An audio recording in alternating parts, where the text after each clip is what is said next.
If you're not speaking, to put your device on mute, because I can still hear somebody's football game in the background.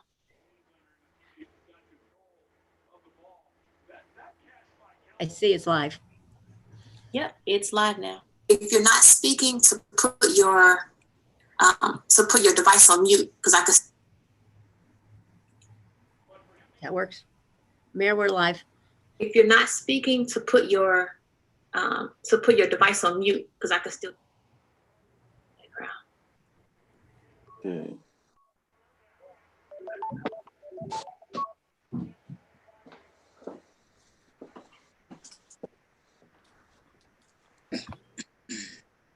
Okay, we ready?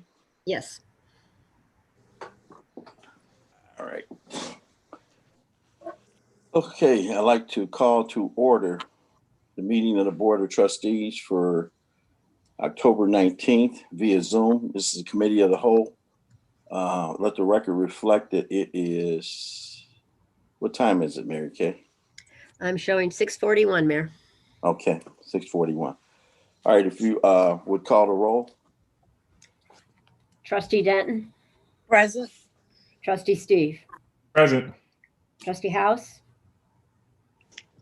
Trustee Steve informed us that Trustee House Committee of the whole. will be a little bit late. Reflect that it. Trustee Brown. Present. Trustee Holmes. 6:41, Mayor. Yeah. Okay. Trustee Holmes. Yeah. And Trustee Hanyard. Present. Okay. Let the record reflect that we have a quorum. Also, what about our department heads? The village attorney informed us that he's not going to be attending. I did think I saw the village engineer on briefly. Mr. Smith, are you there? Yes, I am here. Good evening, everyone. Good evening. The village administrator is here. I saw Public Works. I saw Chief Superintendent Stacy. I saw Chief Mobley. Anybody I'm missing? I'm here. Oh, sorry, Chris, did it again. Anybody from the fire department? Chief Dyer. Thank you, Chief. I did see you. And housing? No. Okay. Yes. Oh, all right. Sorry, you just can't see me right now. I'm trying to get my screen back up, but Sharon is here. Sharon Harris. Yes, I see it. Thank you. All right. Okay, I see we have some other guests on. You want to start with, is it Joe? Well, Mayor, we have two presentations this evening at the top of the agenda. So I believe several of the folks online are here for the presentations. And then we also have some visitors for the 3 petitions for Class 8 certification. Okay. Okay, we got the roll. How about let's go with the Pledge of Allegiance. Pledge allegiance To the flag of the United States of America and to the republic for which it stands, one nation, under God, indivisible, with liberty and justice for all. We seriously need to rehearse that. Okay, Trustee Dent, why don't you lead us in prayer tonight? Thank you, Father, for this day. Thank you for another chance to come before you with our village and watch over us and lead us and guide us in the right direction. Amen. Amen. All right, Madam Clerk, general announcements. I have none, Mr. Mayor, other than, not that it needs reminding, there is an election November 3rd. Many residents have contacted us here at the Village Hall regarding vote by mail and early voting. And I would just remind residents, as I believe I did a while ago, forgive me if I didn't, that a number of Cook County judges are up for retention, and we don't give them a lot of attention on these elections, although they take up an awful lot of the space on the ballot.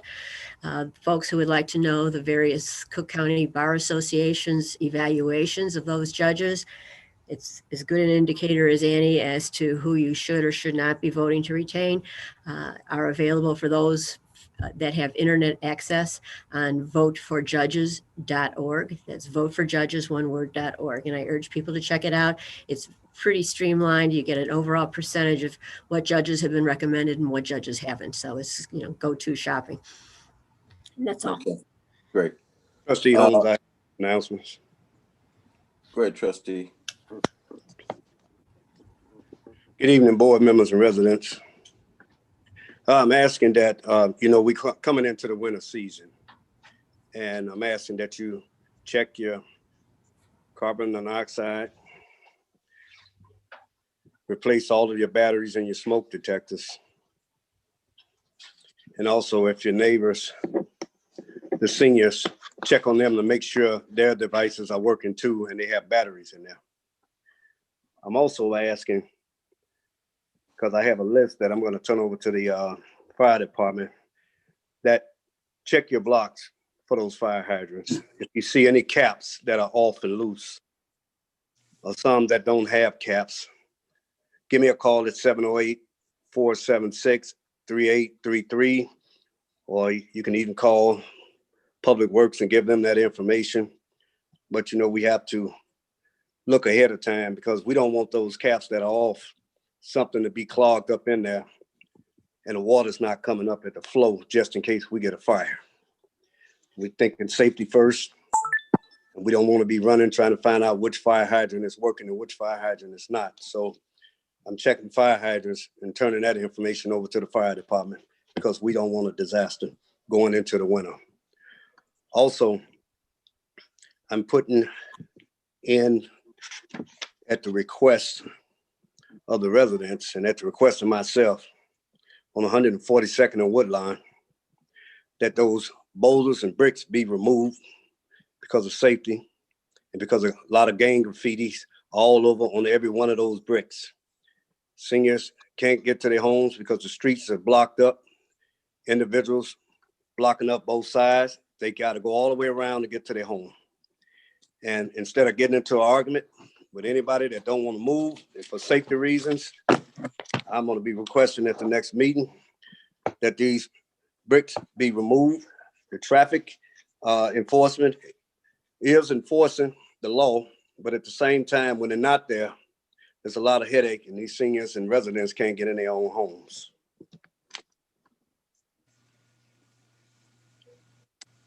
That concludes my. Next thing on the agenda is village administrators. I do not have a report, Mayor. Hey, Mayor, I have a order. report. I'm just waiting. You had an announcement, Trustee Hanyard? I do. Go ahead. First, I want to say, Trustee Holmes, I'm glad you're talking about the center blocks, but it's just funny because when we was talking about it in the past, you didn't say anything about removing them, but now remove them. But I'm all for removing the center block. So I just hope you mean goodwill for stating what you're stating. My next thing is the COVID numbers. Residents, I need you to pay attention to COVID. A lot of people are just running around because I know y'all want to be out and about, and I get it. Everybody trapped in the house. But here's the numbers for our area code 60419 within the last 30 days. 11,339 people were tested. 721 people were infected. This source is from the Illinois Department of Public Health as of 10/18. And the COVID deaths for June 2nd, 2020 to September 30th of 2020, we had 6 more deaths in the village of Dalton. And that source came from Cook County Medical Examiner. That's number 1. Number 2, board, I don't know if any of you know or recall this, we put on the agenda before you guys came, address 14424 Dobson. An elderly lady fell due to the sidewalk coming up from a tree that sits on the parkway. The roots made the sidewalk rise, so she fell and she broke her hip. I put on the agenda to get her tree removed because no one will remove the tree. So we voted for it, and 2 years later, the tree is still not removed. It's still there. So I'm asking again that she go on the top of the list and you guys remove her tree once again. I think they're gonna be on at Citizens Address. I told them address the board. I did my part by putting it up. We voted for it. We all agreed to pay for it and remove it, and it's still there 2 years later. Mayor, my question to you was about the water department. Did you find anyone to run a water department as of yet? We're working on that right now. Okay, thank you. And my next thing is the town hall meeting. So they had a town hall meeting before the CAL meeting regarding 14200 Cottage Grove. Is there any reason for us not having it today? The attorney suggested that we do not have until we have all the facts that could be conveyed at the town hall meeting, so they can answer all the questions that may be asked. Okay, well, I guess my counter to that would be, well, why did y'all put it on the agenda and you, Mayor, try to push that through for a vote when we knew we didn't have everything together? That's just for the record. And my last thing is, as you guys know, I always have a cancer event every single year.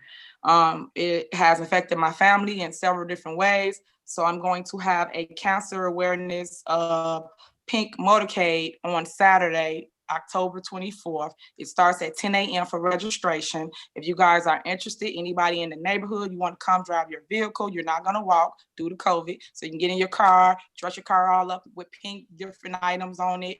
My number is 708-963. What is it? 2131. Again, 708-963-2137 is my cell number.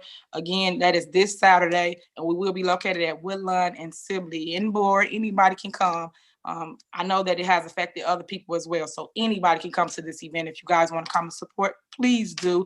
Spread the word. And also, Giovanni, I see you on the line. Can you put my flyer on the website? That's what I'm asking for. So I'm asking in a public meeting so the residents and different people will know. Can y'all please send it out so people can attend this event? Thank you. That's the end of my report, Mayor.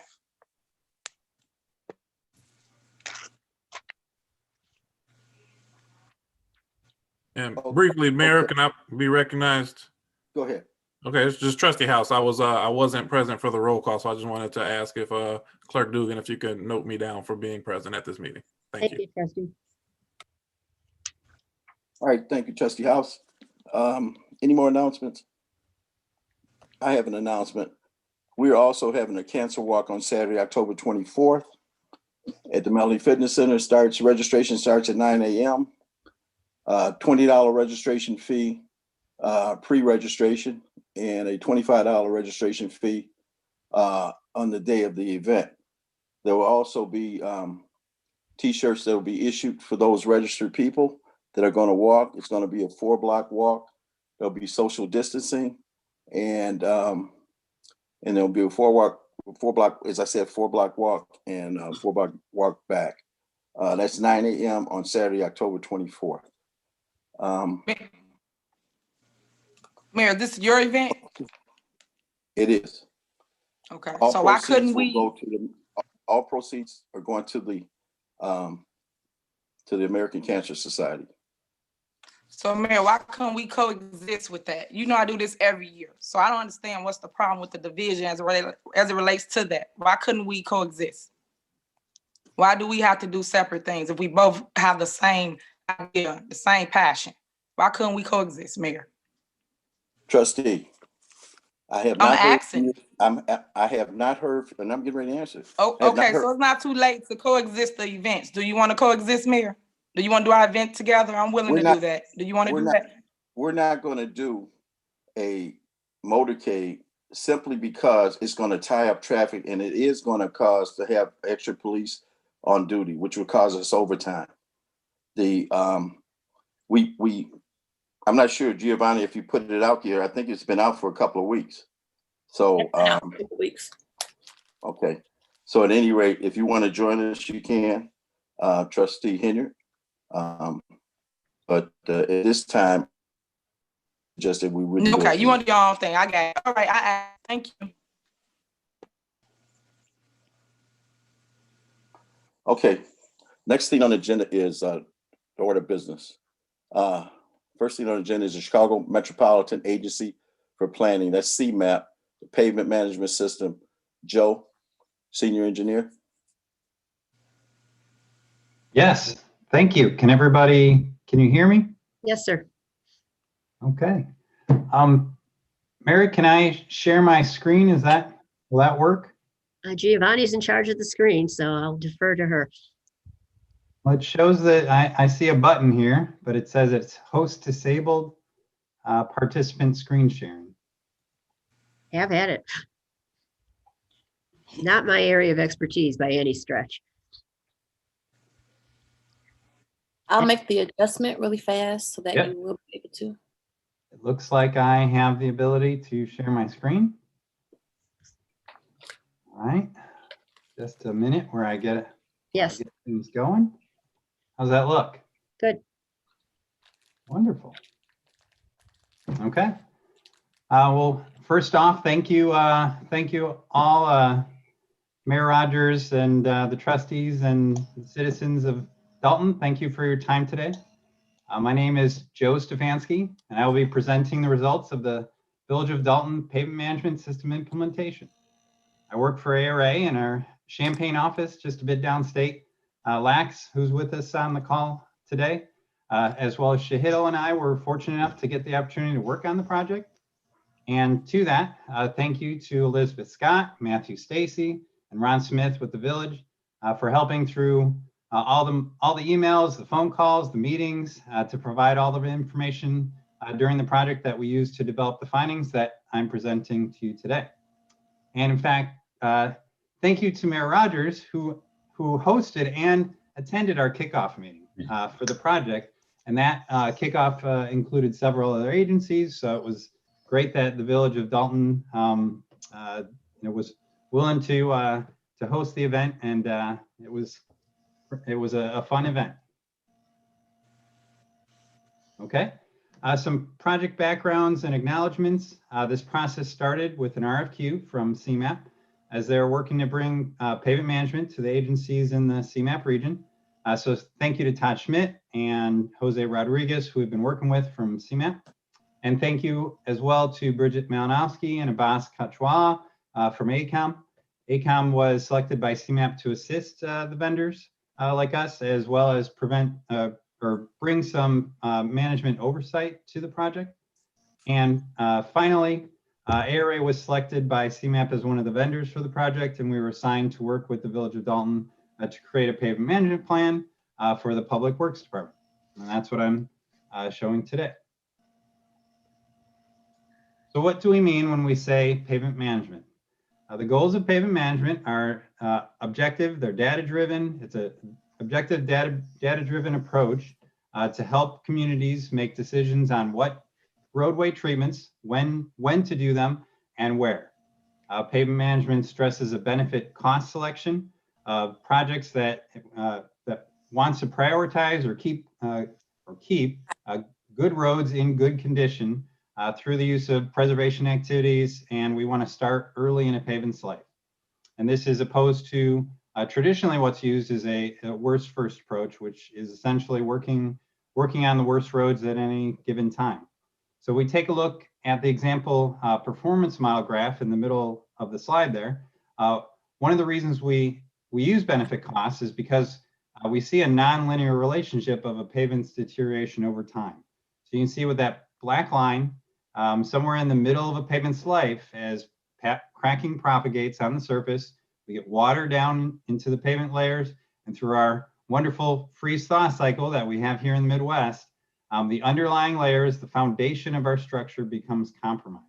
And this leads to accelerated deterioration and ultimately costly repairs. So if you think about it, by applying maintenance and lighter, less expensive treatments before we go down that roller coaster, we can protect that pavement, keep it in good condition, and hold off that deterioration longer.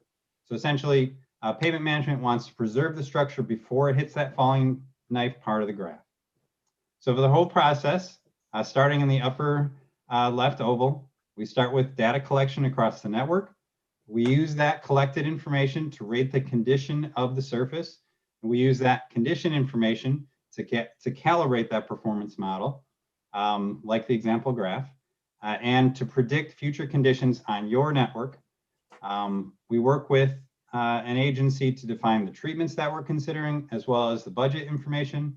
We use all that information to run an maintenance and rehabilitation optimization routine, typically in software, and ultimately provide a 5-year capital improvement plan. So starting with data collection, for this project, we use a laser crack measurement system, or LCMS. The laser information is processed to identify the location, the severity, and the type of crack. And ultimately, we aggregate that information into a condition score. For this project, CMAP chose PCI, which is a national standard. The scale on the right side there shows the range of PCI from 0 to 100 and some subjective qualitative categories for each given PCI range.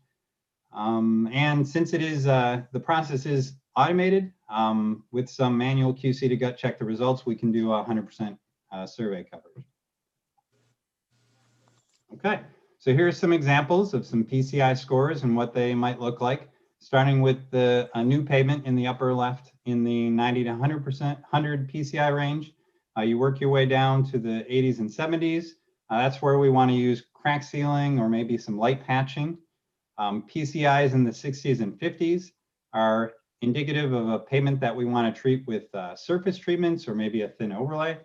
Many times, this zone, the pavements don't appear like it needs attention, but this is where we can be proactive. Once we transition below that to the 40s, PCIs of 40 and below, the lower layers of the pavement have likely lost their integrity and they can no longer be preserved with lesser expensive techniques. A major rehab is likely needed. Okay, so here's Joe, let me just interject here. When you say a major rehab, what does that include? Typically a thicker overlay. So, instead of doing maybe a 1 inch, activity, you're looking more at your 2 inches or, thicker if it's closer to a needed rebuild. Something where if you're milling off that surface of the asphalt and you're still seeing that distress, you need to go deeper into that pavement to get to how deep that distress got. And that would be a major rehabilitation. And when is that evaluated? Once the grinding starts or the milling starts? Well, we can certainly use our PCI ratings to give us an idea of how much distress we expect to see below. But certainly, yes, I agree with what you're saying. You're confirming that when you do that mill and overlay. But typically, if we're in the PCI range of the 40s, from what we've seen in the type of cracking that you see in that range, that cracking is coming from below and reflecting up to the surface. So by the time you see that cracking at the surface, you're typically only going to see more cracking as you go down. And then the cracking, once you get down and you milled it down and you get to the source of the cracking, is that filled in prior to doing the overlay? Typically, you're maybe doing some patching even when you get down below, to the level where you don't see cracking anymore. If you are milling down and all the way into the rock, you may need to do a heavier patching before you put the overlay on to address maybe some compromised aggregate at that layer. So if you have, the worst distress is that, if we see they go all the way down through the entire layers of the asphalt, and you see that the aggregate, your rock layer below, is full of fine material, is not draining the water, that's where you need to go in and remove that rock, put in rock. So that would be, kind of the deepest amount of attention that you would need to do before putting that overlay back on top. Yep. Okay, and when you have the cracking like that, would it be advisable to check the drainage? Absolutely. Yep. And possibly replace any piping that needs to be replaced that flows into the sewage system? Yes, if you're having issues where you're not able to drain the water from that pavement, typically that is going to be that freeze-thaw cycle. If you can't get that water out of the pavement, the freeze-thaw cycle is what's going to likely compromise the base and then your asphalt pavement above that. And that's where you see the cracking that is in the wheel paths where the wheels are driving, because that's the heaviest loads on the pavement. When you see the cracking that's the alligator crackings that looks like an alligator back, if you see that in the wheel path, that's indicative of where you have compromised that base. You're likely not getting the water out of that pavement. And once again, that cracking is coming from the bottom up. You're not able to address that with a minor rehab. You need that major rehab type of activity. And if you do the major rehab, what's the life of that road? I mean, if you're doing a major rehabilitation, you should be able to get, maybe 10, 15 years out of that treatment if it's done at the right time in the right conditions. Okay. And then a minor overlay, what's the likelihood of life for that road? Thinner overlay, you're going to get 5 to 10 years out. Okay. Thank you. No, thank you for the questions. Hey, Joe, this is Abbas with AECOM. Just one comment on this. Geotechnical investigation can also happen prior. So instead of waiting till you actually go into construction and you're milling, you could also take cores, which is kind of recommended, 1 or 2 cores at a minimum at 500 feet intervals, just to evaluate everything that we just spoke about, so that you're not surprised during construction. You could make those judgments prior to construction. Okay. And what actually determines that? Does the laser determine that? The laser actually just scans the surface. So we're not looking at any subsurface. When you take the geotechnical cores, you're actually drilling and taking a soil sample. It's just about a 6-inch diameter core or 8-inch diameter core that you just drill into your pavement and remove that sample to evaluate. Okay. Thank you. Yeah, thank you, Abbas.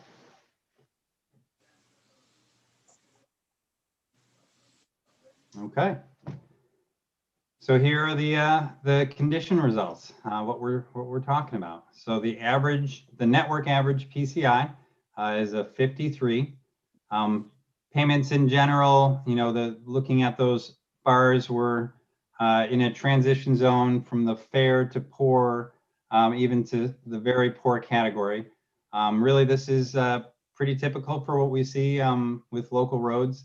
It's nothing better or nothing worse than what we see. But we do think that the plan that Dalton has helped to develop here can and will improve that score.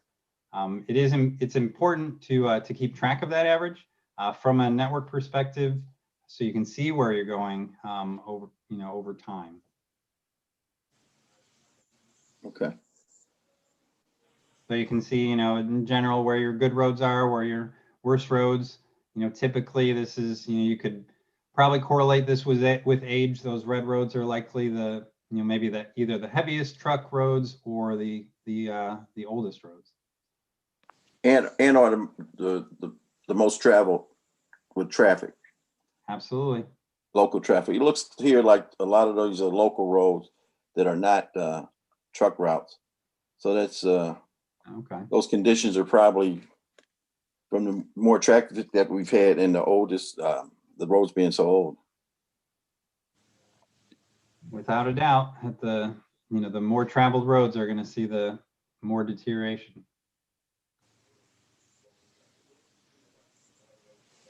Okay, so we take that condition information and we import it into a pavement management software. For this project, this screenshot here, the CMAP chose Paver, which is a nationally recognized software. It's only $1,000 a year to maintain a license. We put the condition information in, as well as the network location information, so the segmentation. Ultimately we use to color that map on the last slide. We also import the age, the treatments that we're going to consider, as well as the unit costs of those treatments, traffic information, budget information, and the software runs the analysis and outputs the plan. And just to mention, CMAP did offer the village a 1-year license for the software, as well as software training, which we led.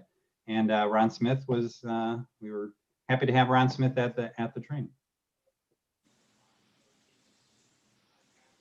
How often is suggested to do these surveys? So a condition survey, we typically will tell people agencies every 3 to 5 years. So will we get? Do we have to be licensed every year that we do it? So you don't need to use the software to do the condition survey, but we are trying to keep that software updated every year, because we can use the condition information that we collect, say in year 1, we can use that to project, and the projections don't deteriorate that quickly. So if we're projecting we're predicting what's the condition going to be in 5 years and 10 years, the further we get from that condition survey, the worse our prediction gets, I guess. So the software isn't tied to how often we do the survey, but every year we want to go into the software and update what was the work that we actually did in that previous year. And that way the software can say, okay, you didn't work on these roads. Well, then I think you should work on these roads instead, and use that condition information recorded in year 1 to do year 2's program, year 3's program, and somewhere in that 3 to 5 year range, then you say, okay, my condition information is getting a little bit stale. I think I need to do a resurvey, and then you reset that clock. But every year you're going into the software and kind of hitting refresh on your plan. I think the question, Mayor, that you were asking is if you're going to have to pay that $1,000 every year for the software. Yes.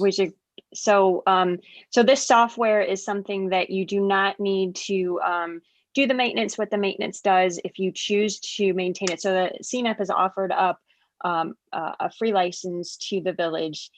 After that maintenance would just allow you to have tech support and that type of thing. So it's not a requirement to keep the software and keep it running. Okay, so when you do updates, there's no additional fee. When you do your inspection updates, correct. If you want to input that you have additional work that needs to be put into there, and you want to show that you've resurfaced a street, there's no fee that's required there. The only fee is if you want to keep support for the software. So if you want any tech support or anything like that. Okay. Thank you, Bridget. And thank you. Thank you for the questions. And actually that works well for this slide. Just some more details on the what we import into the software. That condition information that we collected, we use that to calibrate your performance model. That graph on the left side there, we calibrated that line is unique to the village of Dalton using the condition information that we collected. So those are the points on that graph. And then on the right side, this kind of gives you an idea of how the treatments are chosen in the program. So we set thresholds, ranges for the PCI, the condition rating, what treatments can be considered in different PCI ranges. And as well, we use to kind of give us a traffic element, the functional class. So your higher tracked roads that you were mentioning, what treatments are feasible within given ranges of PCI for a given functional class. So it kind of gives some variability. We try to give the correct attention to the roads with that feasibility decision tree. And these results are forwarded to CMAP? Yep, absolutely. In terms of the final report, as well as the paver database, that you can then update. All that information is in the database.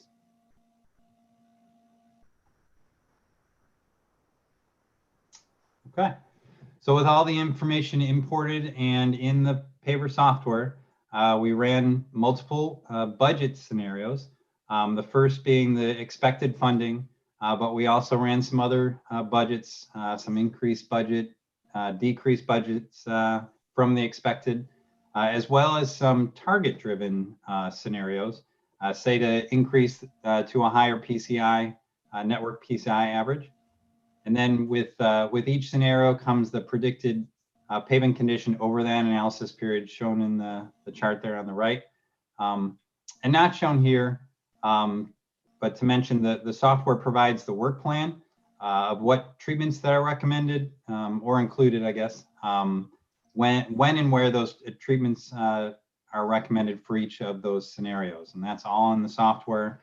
You can print that out in map form or in table form.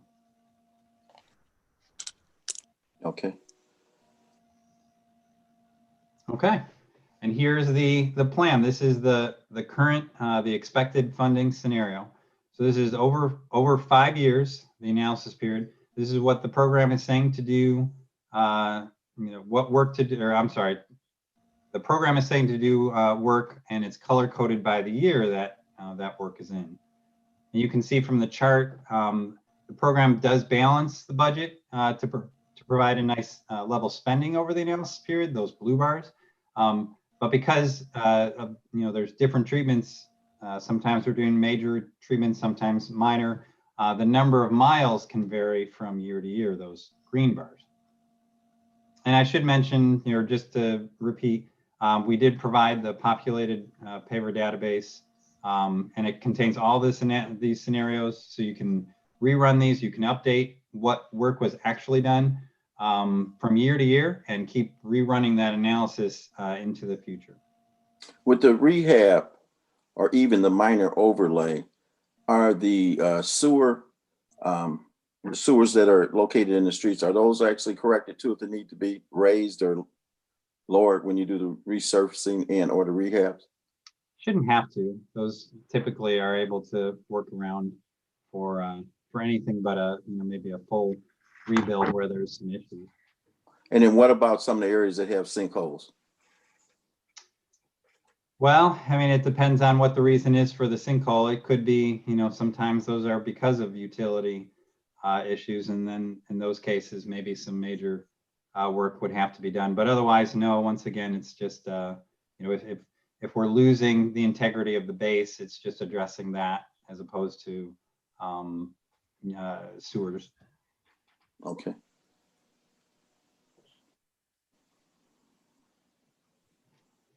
Okay.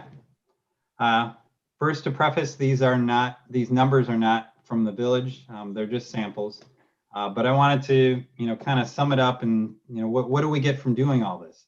What we found in pavement management, using these type of techniques, that, over the life of a pavement, an agency can save money and make their pavements last longer. The goal is to stop using that worst first approach on top there, where we're working on the worst roads at any given time. With a preventive maintenance approach, just like we brush our teeth, we put oil in our cars, we want to be more proactive and use proactive treatments to the roads when, quite honestly, things appear to be running smoothly. This lowers our unit costs to maintain that road throughout its life, and it makes the best use of taxpayer dollars.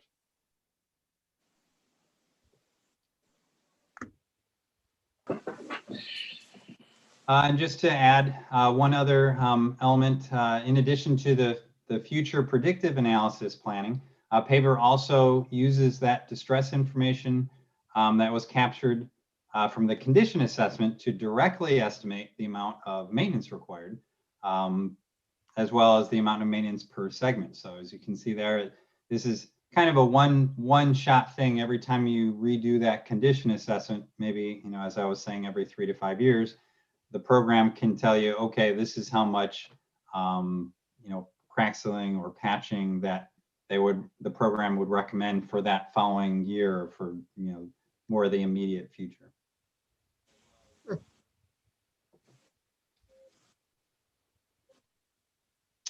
All right, recommendations and takeaways from the project include increase pavement preservation techniques such as crack sealing, patching, thin overlays. Keep the software, keep the pavement management system updated every year. By entering the actual project work that was done in the past year, rerun that analysis, rerun those scenarios, and update that capital improvement plan. You can consider adding a structural testing element. It gives you a better idea of the health of the underlying layers of the pavement. You can use that to predict, how major of a rehab your road would need that you can't see from the surface. And lastly, because we know the accuracy, again, the accuracy of the condition predictions is going to erode over time. We do recommend repeating the inspection every 3 to 5 years. If you do all these things, we think it'll yield and support a healthy pavement management program for the village. And what is the cost of the inspections if we did it every 3 to 5 years? It is variable on the cost of an agency, or I'm sorry, the number of miles that an agency maintains, but it's not I wouldn't say it's not $100,000, but it's not $10,000. It's probably north of 10,000, but less than 100. It's just depending on the number of miles where you fall in that category. Okay.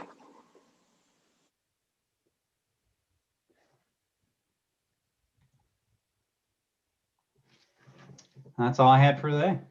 So thank you again for the opportunity to present. Thank you. Hey, Joe, Basia, quick question here. On slide 9, on the budget analysis, can you can you walk through a few of the scenarios that for the maintain current condition and the maintain current funding, kind of how the village compares and where they need to be, some of these budget analysis? Well, I think, as far as maintaining the current condition, we're showing that, we need more. We're showing that the projections are that the condition would erode over time if we don't have an increased budget. I mean, that's ultimately what for us to maintain the current condition, we ideally, if we're in a stasis mode, that cost of maintaining the current condition would be the same as maintain current funding. So when we see a gap there, and there our gap is a little more than double, we are showing that the program is predicting that, not tomorrow, not next year, but over time we are seeing there is a I like to call it an unfunded liabilities or unfunded budgets that you can see in the bar chart there. Unfunded liabilities, I guess it's really to use that information as a defense to say, we think we need more money for the road program. So yeah, thank you, Boss. I think that's something important to discuss. Thank you. Does that make sense, Mr. Mayor? It does. It's just saying that we need money to improve our roads, and we need to consider in doing our budget whether we are obtaining those funds from CMAP and or using some of the fund from the tax. I can't think of the term right now, but some of our road fund tax money to make those improvements. And I think in the short run, it's difficult to completely go and say, okay, I'm just going to keep my good roads in good condition. Obviously you need to address the poorest roads to keep them in condition in a condition that's safe for the public to drive on. But I think by adding in some of this proactive attention to spend a little each year, or maybe to spend a little bit more each year than you spent the year before to keep good roads in good condition, you'll lower that unit cost of maintaining the average road in your network, and you'll make your budget go that much further. And I think that gap you see there between the maintain current funding and current condition, you'll see that gap shrink over time, and hopefully, eventually, that 300K, or maybe if you can, get more, hopefully that, that those two cost the same is maybe the goal. Right. And what I was trying to say was a fuel tax. Implement some of the fuel tax funds that we receive to help augment the whatever we can get from CMAP to do the improvements of the roads. Okay, thank you for the presentation. Thank you, Mr. Mayor. Okay, next thing we have on the agenda, we're going to have to disconnect your Yeah, I'm trying to figure out how to do that. slides here. Somebody can do that for me. That'd be great. I don't know how to do it. Giovanni? Yes, I'm here. I'm working on it right now. Oh, I see. All right, great. There you are. Good. Okay. All right, next thing on the agenda is item 2, and that's the South Suburban Land Bank. Trustee Brown? Yes, good evening. Had invited a representative from the South Suburban Land Bank, Ms. Hatter, to actually give us some information as to what the land bank can provide the village of Dalton. I know from my talking to previous people before, the land bank was once a part of the village of Dalton.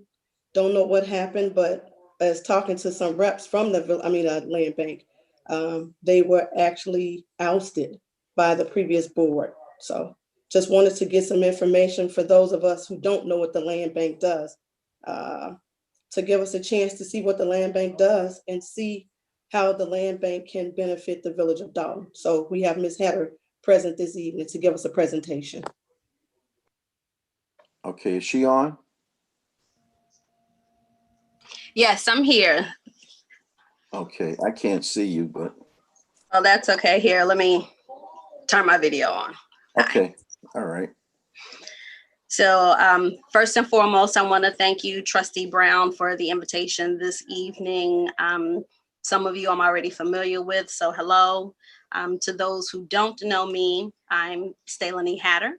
I'm the project manager for the South Suburban Land Bank and Development Authority. And as Trustee Brown mentioned, yes, the Village of Dalton was once a member of the South Suburban Land Bank. I figured the best thing to do is to reintroduce the South Suburban Land Bank to the Village of Dalton for the new members of the administration who don't know who we are or what we do. So the easiest way to explain us is we are an intergovernmental agency that was established in 2012 for the express purpose of assisting with the acquisition and subsequent disposition of the vacant blighted properties that plague South Suburban, Cook County, and Will counties. We do that via an intergovernmental agency agreement that is entered into between the South Suburban Land Bank and the member or host community. What that IGA does is it clearly spells out the roles and responsibilities for the South Suburban Land Bank, as well as the host community. So in a second, I'll ask Giovanni if she'll allow me sharing privileges, and I'll just go through a couple of things that I've highlighted in our IGA.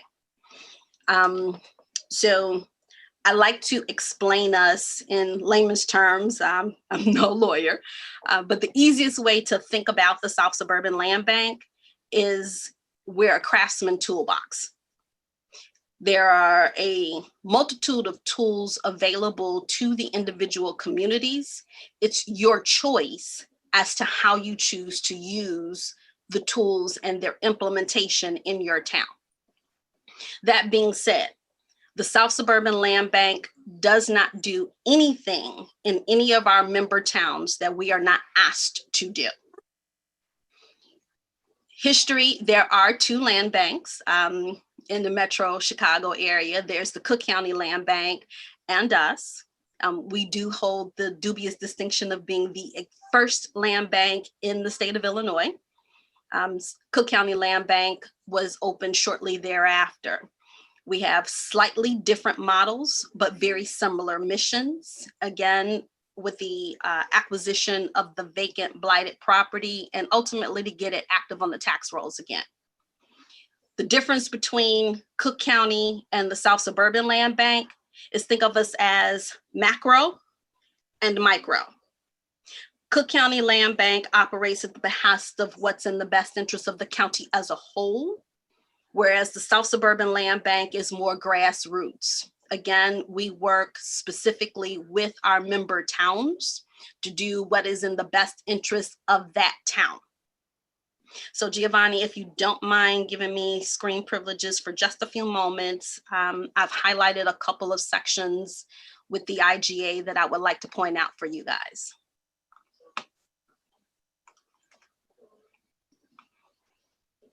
And while we're waiting on that, I tried to keep this short and sweet to allow for some dialogue back and forth for anyone who has any questions. And I don't have screen sharing just yet.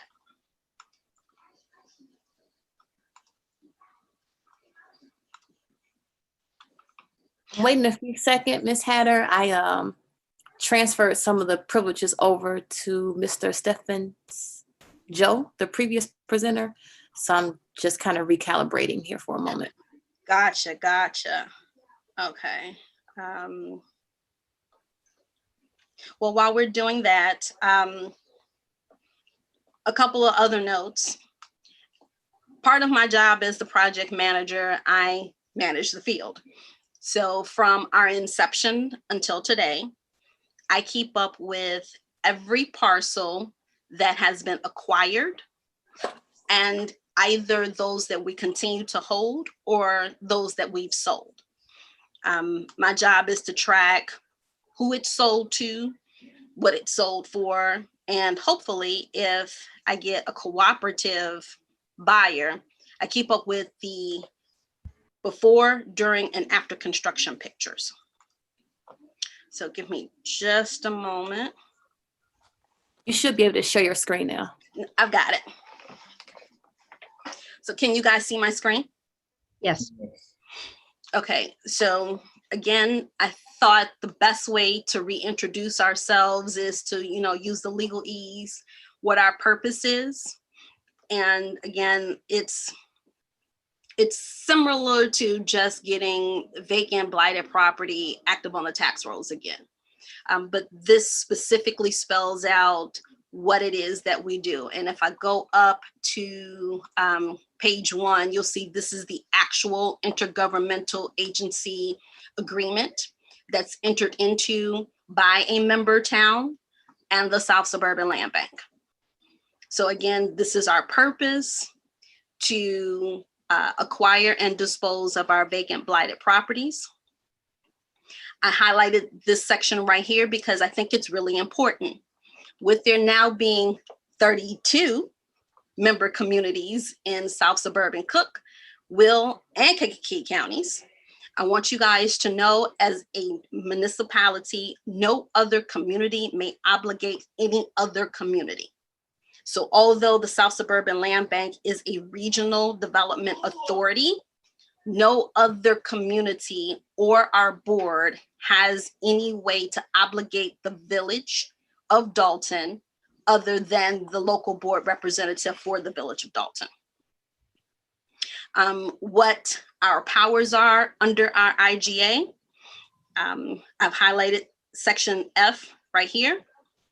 It allows us to enter into contracts or other instruments in any capacity, necessary, incidental, or convenient for the performance of the authority's duties and the exercises of its powers, including, but not limited to, agreements with communities regarding the disposition of authority properties located within their respective municipal boundaries.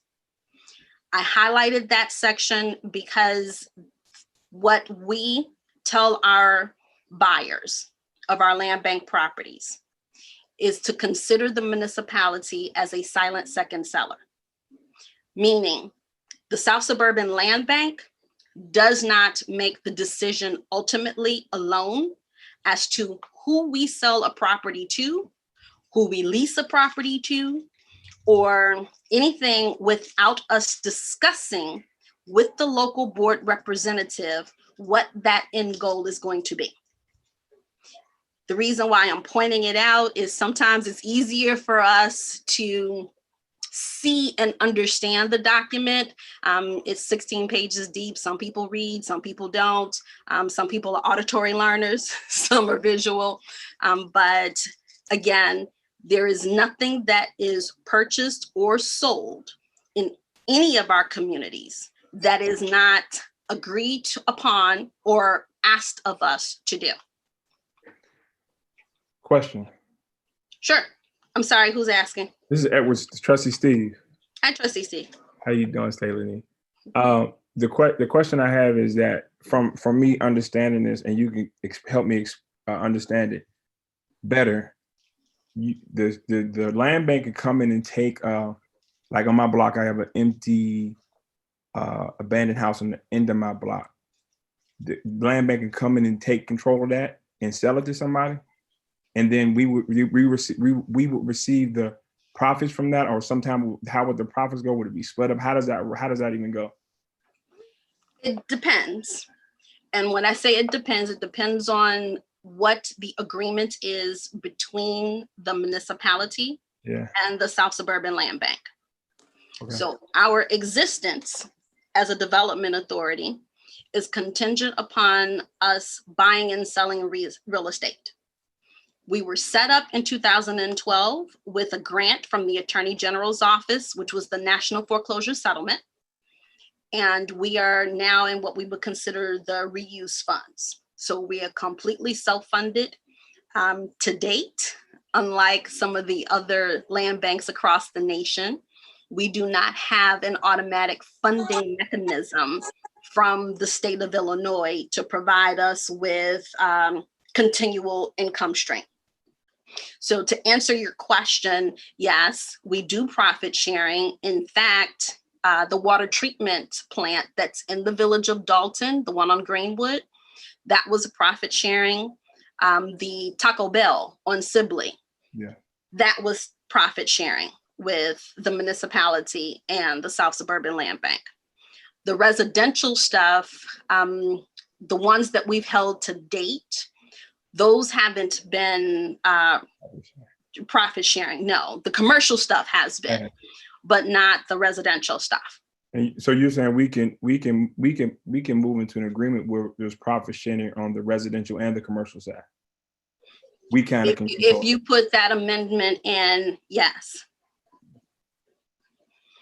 And again, highlighting section M, we enter into the contracts for the demolition of, if requested, maintenance, management, improvement of, collection of rent from, or the sale of real property held by the authority. That's highlighted because when we're talking about like vacant blighted property, there's grass cutting that has to be taken care of during the grass cutting season.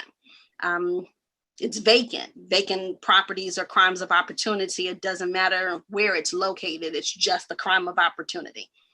So we do have to go in and address board ups or property securement. Those are the things that we take care of. As long as you make sure that I am notified, I will have our field services team go out and address whatever issues exist at the property. Our board of directors.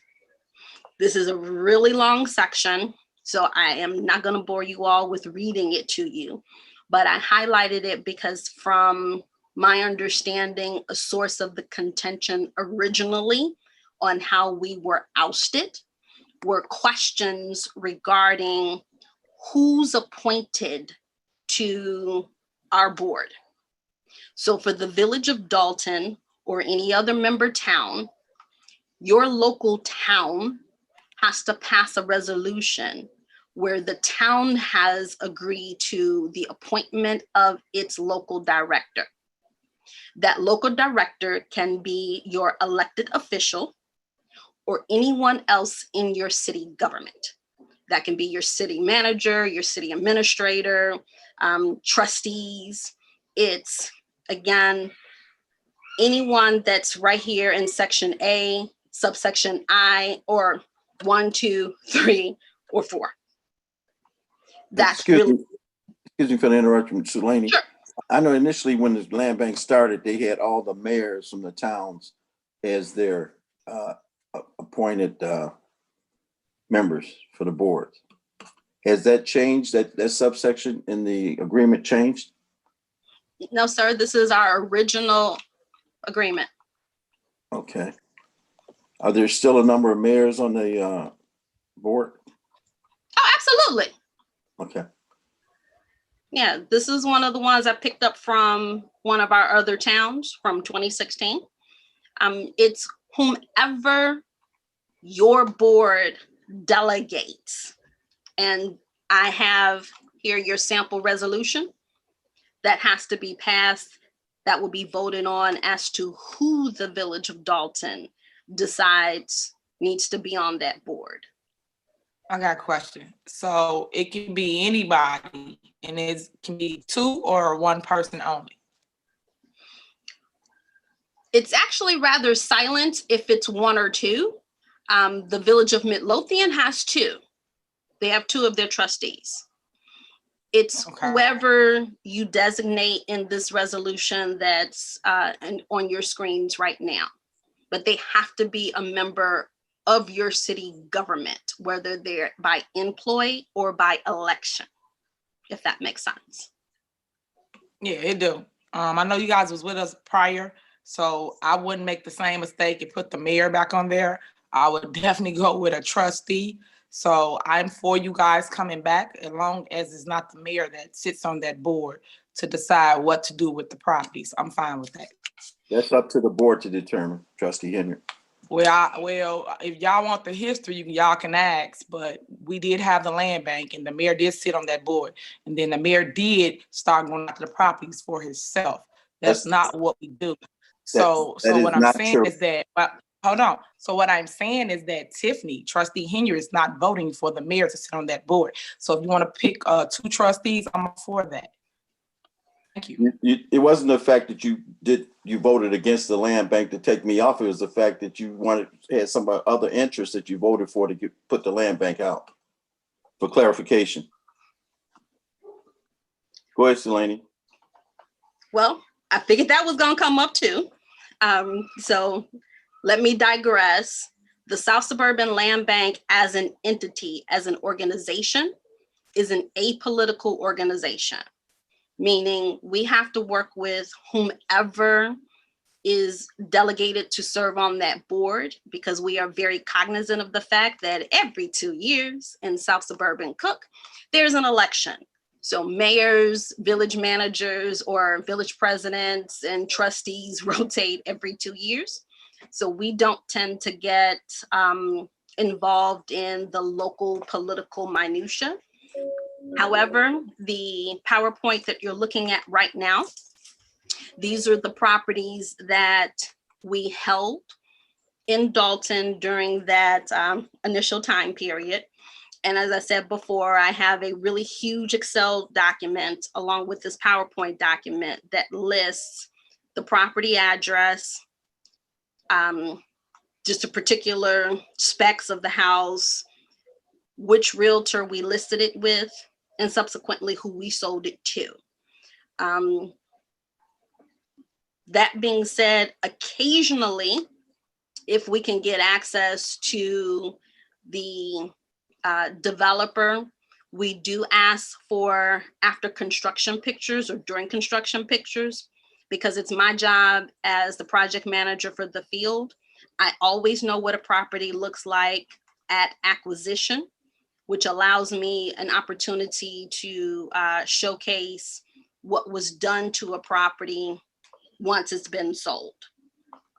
So for example, the Evans property, I'm not sure how clearly this shows up on your screen, but the before picture and the after picture, those are rather dramatic.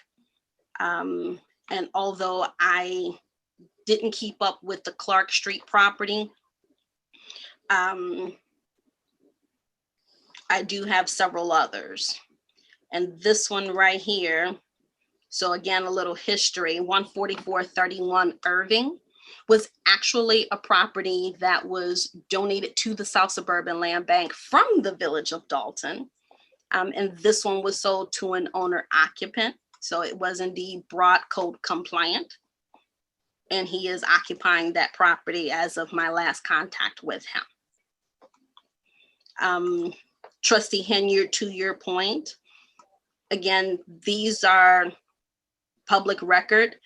I only know who signs the contracts. So I make no representation whatsoever as the South Suburban Land Bank as to anyone other than who signed our contracts. And that's what's feeding the information that you see before you. And that's for every property that we've had thus far. Ms. Hatter, I have a question. The property that's the old flower house that's on Lincoln, did you guys have possession of that or no? We did have possession of that one, and we sold that one to Fathers and Blessings.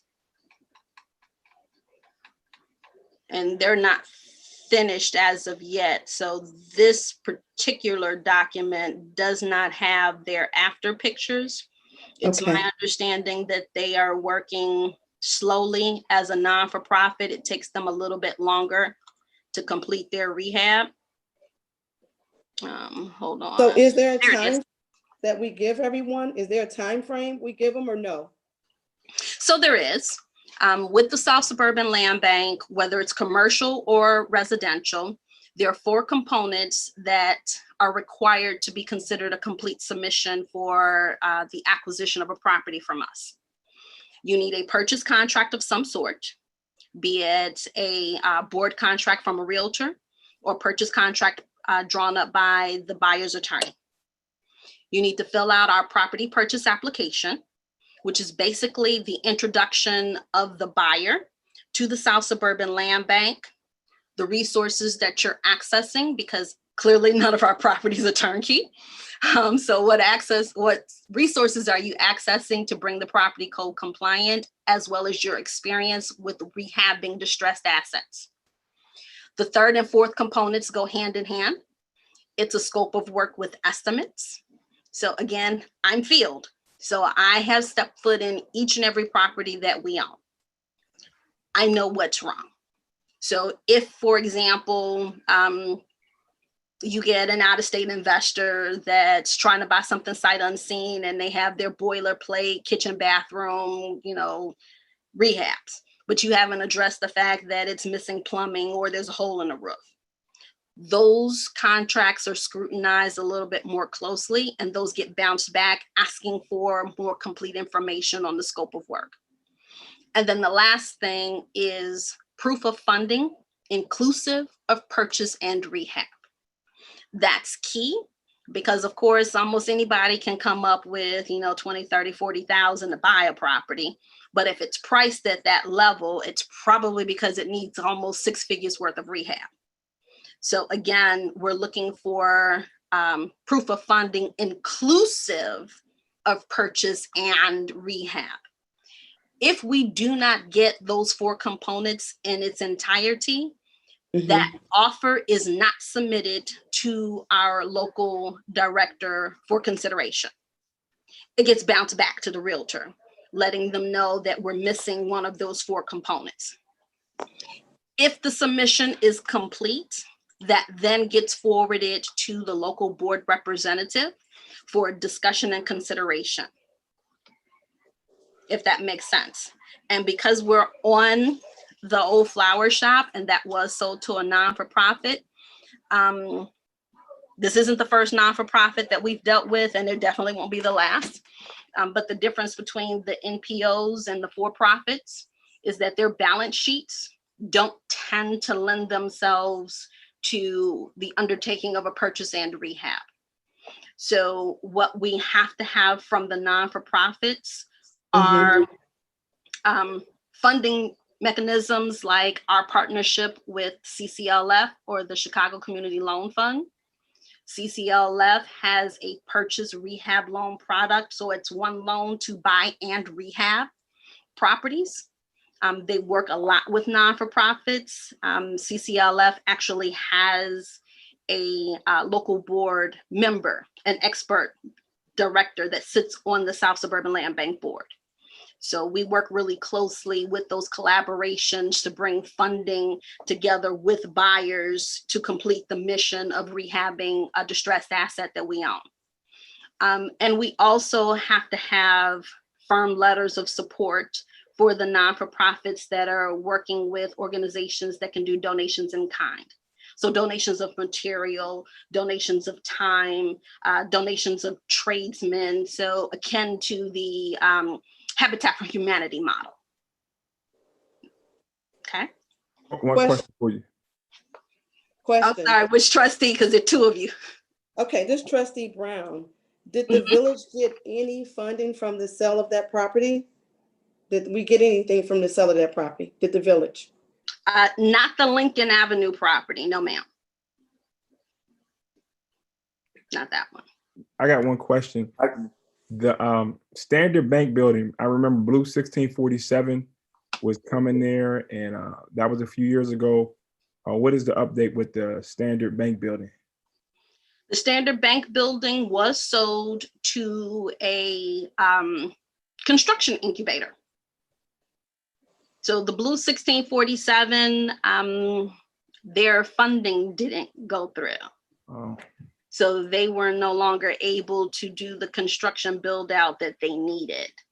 The current non-for-profit SOUL, Sustainable Options for Earning Urban Living.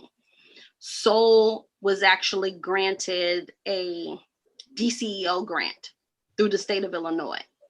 That they opened up applications went in May of 2019. And that was specifically for incubators, for capital improvements. That's not an operating fund grant.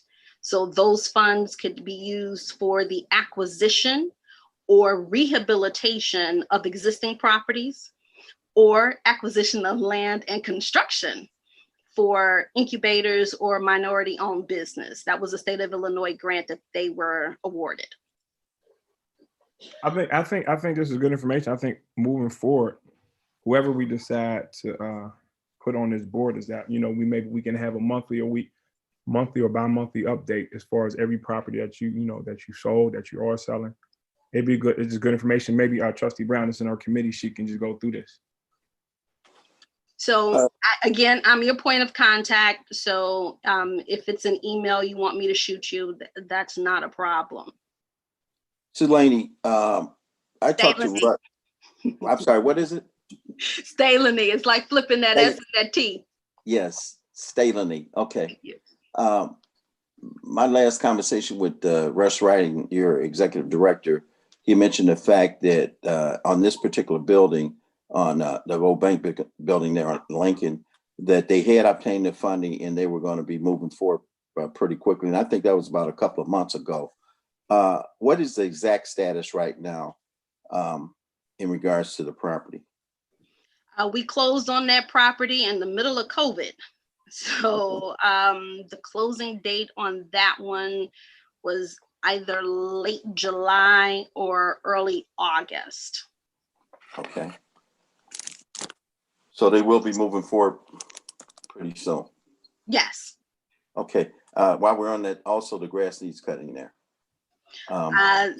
We no longer own that property, so we don't do that. Okay. Is there a chance that we can get the information who owns it so we can notify them so they can maintain it? Oh, absolutely. Okay. And lastly, you mentioned the fact earlier that you don't do any sharing of the proceeds of the sale of the residential property, but the commercial property, you usually it's profit sharing with the village. Now, the commercial property, the old flower house, was a commercial piece of property. What did it actually sell for, and why we didn't get any portion of that sale purchase? So the florist, that one did not have any predetermined profit sharing with that. There was no predetermined agreement. And that one was actually sold after the South Suburban Land Bank was expelled from the village of Dalton. So in that IGA, there's a section here, let me switch back to it, that references what happens with disposition of properties in the event that you're no longer a member, which allows the South Suburban Land Bank to dispose of those properties without necessarily talking to the town that's no longer a member. Okay, now, correct me if I'm wrong. The O'Reilly's property on Sibley was actually sold after the land bank was excluded, correct? Correct, but the O'Reilly's location was a subdivision of where the original Taco Bell went, and that was a predetermined profit sharing. So that agreement was honored despite the fact that we had been expelled from the village of Dalton. But that was prearranged, yes, sir. But the sale of the property, there was no potential purchaser after the land bank had been expelled. But even after the closing, we've got a portion of the profit sharing there, correct? Correct. South Suburban Land Bank doesn't hold any grudges. We had nothing at all to do with our expulsion. Okay, exactly. I agree with you. But wouldn't that be the same as the commercial property, the florist property, because it was done after the expulsion? No, sir. The florist had no pre-arranged profit sharing. So the properties are on a case-by-case basis at the point of acquisition. That would have been negotiated when we acquired that property. There was no such agreement for that flower shop prior to our expulsion. There was an agreement for that Sibley property that we honored.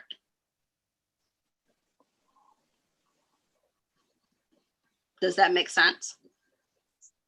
Not really, but we Okay, so continue. Here, let me explain it. So if you notice in section 7.01, the acquisition of property, each individual transaction is its own special property. When we're looking at the acquisition of a property within your village confines, there would have been a conversation between, at that time, Russ and the local representative. This is what we're looking at. This is how we're looking to acquire it. If the village had any particular desires for profit sharing, if the village had any identified end user, if the village had concrete plans for that property, that is discussed at the point of the consideration of the acquisition of the asset. Once those negotiations are agreed upon in writing, and that would have been via email with Russ, the acquisition is completed and we hold it until the subsequent disposition. So when I mentioned that we were a craftsman toolbox, there are instances in some of our communities where we are a mere conduit. So if, for example, at the point of our acquisition, the florist shop, if the village had an identified end user prior to our acquisition, and we were only needed to abate the back taxes on that property, the South Suburban Land Bank would have received a fee or a conduit fee because you're paying us for the services of the abatement of the taxes. That's one of the things that, again, one of the tools in the toolbox. So because the village already had, through its economic development or through its solicitation of residential development, if that were the case, if you were talking to a new home builder and we were looking at land assemblage where we were demolishing properties and holding them for redevelopment, or if we had just acquired vacant land for development, it's the same thing. So again, how we acquire the property and if there's profit sharing, that's discussed at that point. That commitment is honored until the property is sold. So again, despite our expulsion, that was the commitment that was given on the Sibley property, but that commitment wasn't given on that florist. Did that clear it up for you guys? I see a couple nods.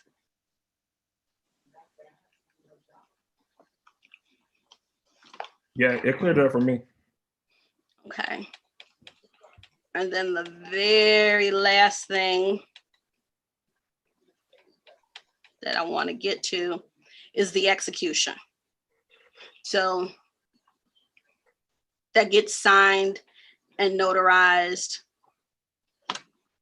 and that's the entirety of the agreement. So I just wanted to highlight those few things for you all. Question for you. How many of the villages do you actually have that's in the Southland? 32, including Kankakee and Joliet. Okay. So Will, Cook, and Kankakee counties. Thank you. I'm sorry you said that. I apologize. Oh, no worries. No, it's my job to explain and put aside any questions or reservations. The South Suburban Land Bank, we are a non-intrusive type of organization. We're here if you decide to use us. How you decide to use us is your decision. It's not ours. So again, we're not a pushy organization. We are here for the express purpose of helping to rebuild the Southland. That's our mission. And however that happens in the community on a local level, that's our job. Some of our communities lack the technical experts. They lack the administration support. They lack the basic know-how to get this done. But that's not any reason why the South Suburban Land Bank can't help them.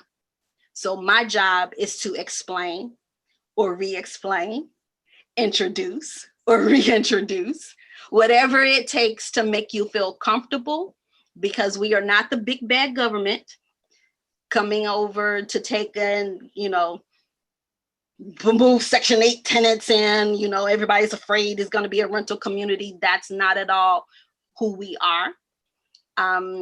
Our job is to match resources with assets. So we have relationships with several HUD certified housing counseling agencies, from Neighborhood Housing Services of Chicago to the South Suburban Housing Center to the Spanish Coalition for Housing. Those are the three that we work most closely with. We have relationships with lenders that offer purchase rehab loan products, specifically those lenders who don't have a floor on lending. So you have a lot of lenders with Illinois predatory lending that will not process a loan under 50 or 60,000. We've identified lenders who will. And we've also identified CDFIs, or community development financial institutions, who do offer, again, purchase rehab loan products on the commercial level.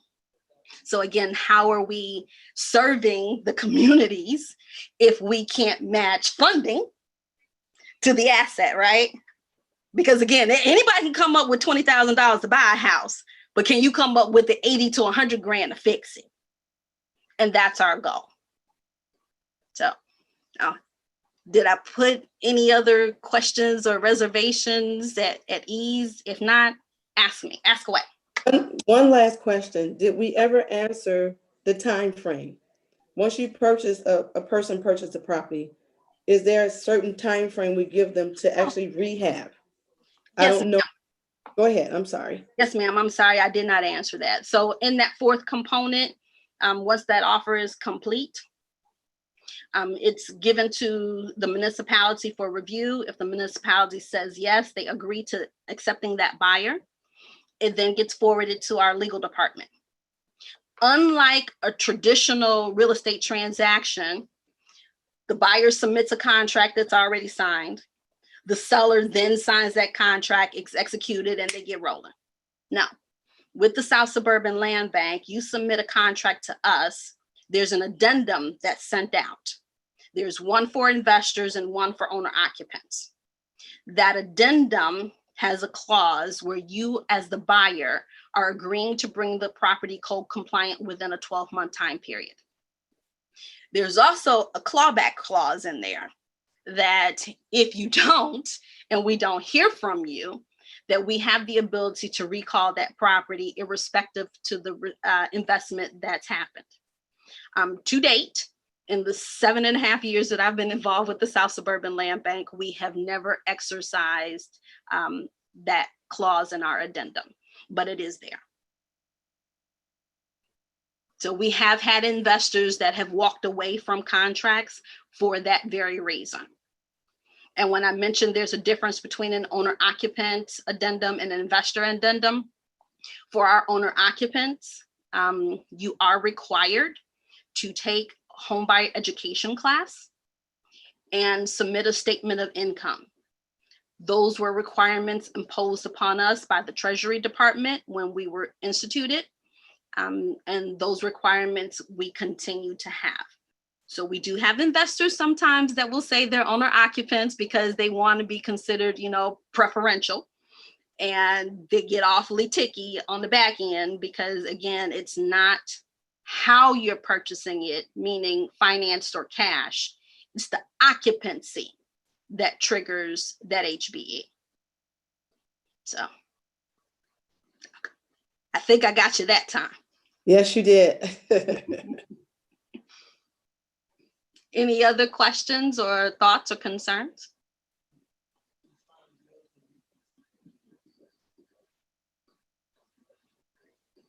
Okay. Well, if there's no other questions, thank you so much. You're very welcome. One more question. What's the next move? What's the plan of action moving from this meeting? If the Village of Dalton decides to rejoin, it's the same process you guys went through on your initial membership. And that is to pass your resolution where you're appointing whomever your board directors are going to be and your desire to join the South Suburban Land Bank. Once that resolution is passed, that would get forwarded back to the South Suburban Land Bank. And then our board votes on the acceptance of the new member town, or in this case, the re-acceptance of the Village of Dalton. Okay. That's it for me. Okay. Okay, thank you for your presentation. Sure. Thank you all for the invitation. Thank you, Ms. Hatter, and then we'll talk tomorrow. Yes, ma'am. Thank you. Okay, the next thing on the agenda is the number 3, Class 8 certification renewal of 599 East Sibley Boulevard. Is there someone here for the presentation? Yes, Mayor. Good morning. Good afternoon. Mosa. Yes, good afternoon. How are you guys? Good. You want to introduce yourself to the board? My name is Mosa El Mosa, ELMOSA. I am the owner of that property at 599 Sibley Boulevard that we had initially built, I believe, in 2009. We initially constructed it. We tore down the old property that was there. and we built that shopping center that is still currently there. And I still remain as the owner of the property. And Mosa, you're here representing yourself as the owner of that property, and you also are an attorney. You're representing yourself, correct? Correct, yes. I'm representing, the name of the owner of my entity is New Age Land Development. But I'm also an attorney, but I'm representing myself in this request. Okay, and you're actually asking for the renewal of the Yeah, class. When we initially got this property, we had a Class A classification. It expired in 10 years. We're asking for it to renewal. Without the renewal, the taxes almost went up by 30%. These are tenants that, for the most part, has been there for a long time, other than the Subway that has recently been closed. The average tenancy, like that Jimmy's restaurant, has been there for over 8-10 years. The tobacco store has been there for about 3 years. The nail salon has been there since the beginning. But they're pretty much gross leases, and without that Class 8 renewal, it's just unfeasible over there. What are your current taxes now? About 53,000. There's 2 PIN numbers on this property. Okay, is that the 53,000 total? Yes. Okay, when is the current Class 8 expire? I believe it expired during Corona time. I sent the documents to the assessor, and I had paid for the renewal because you have to renew it with them, with the Cook County, and I paid the $500 to renew it.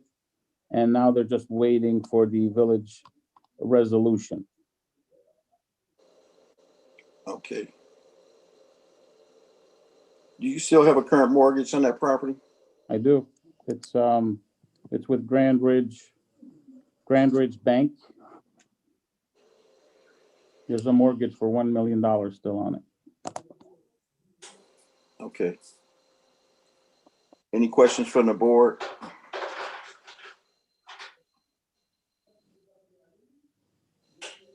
Have you had a Class A before? Yes, when I initially built it, it was a Class A. We're asking for the renewal now. Oh, so when you I- asking for a second Class A? I'm sorry? Basically another one. You asking for another Class A? Yes, for renewal of the old one, yes.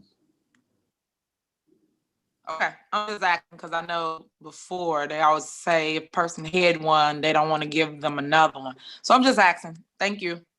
No problem.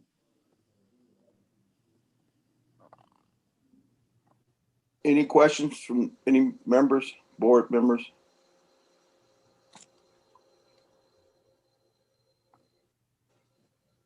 Okay, I guess we will take it up at the next board meeting. Just for these tenants, the leases there are all gross leases, so there's taxes included. I tried to get triple net leases where the tenants would pay the taxes and the additional CAM. It was not really feasible.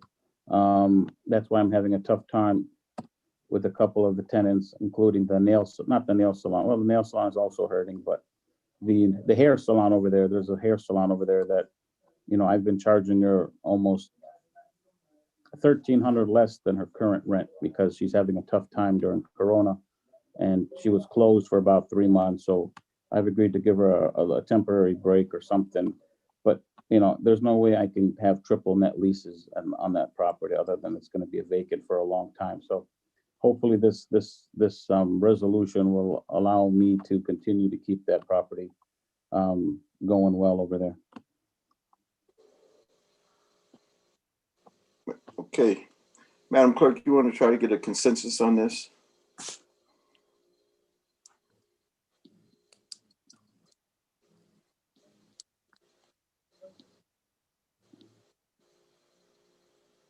Mary? Can you hear me? I forgot to unmute. My fault. 599 East Sibley, consensus on the renewal of the Class 8. Trustee Denton? Are you there? I see you're there. Okay, I feel a little bit better. Please unmute. Okay, I'll take it into consideration. Okay. Trustee Steve, Yes, let's move forward. Trustee House, No. Trustee Brown. Move forward. I'm sorry, Trustee Holmes, I skipped you.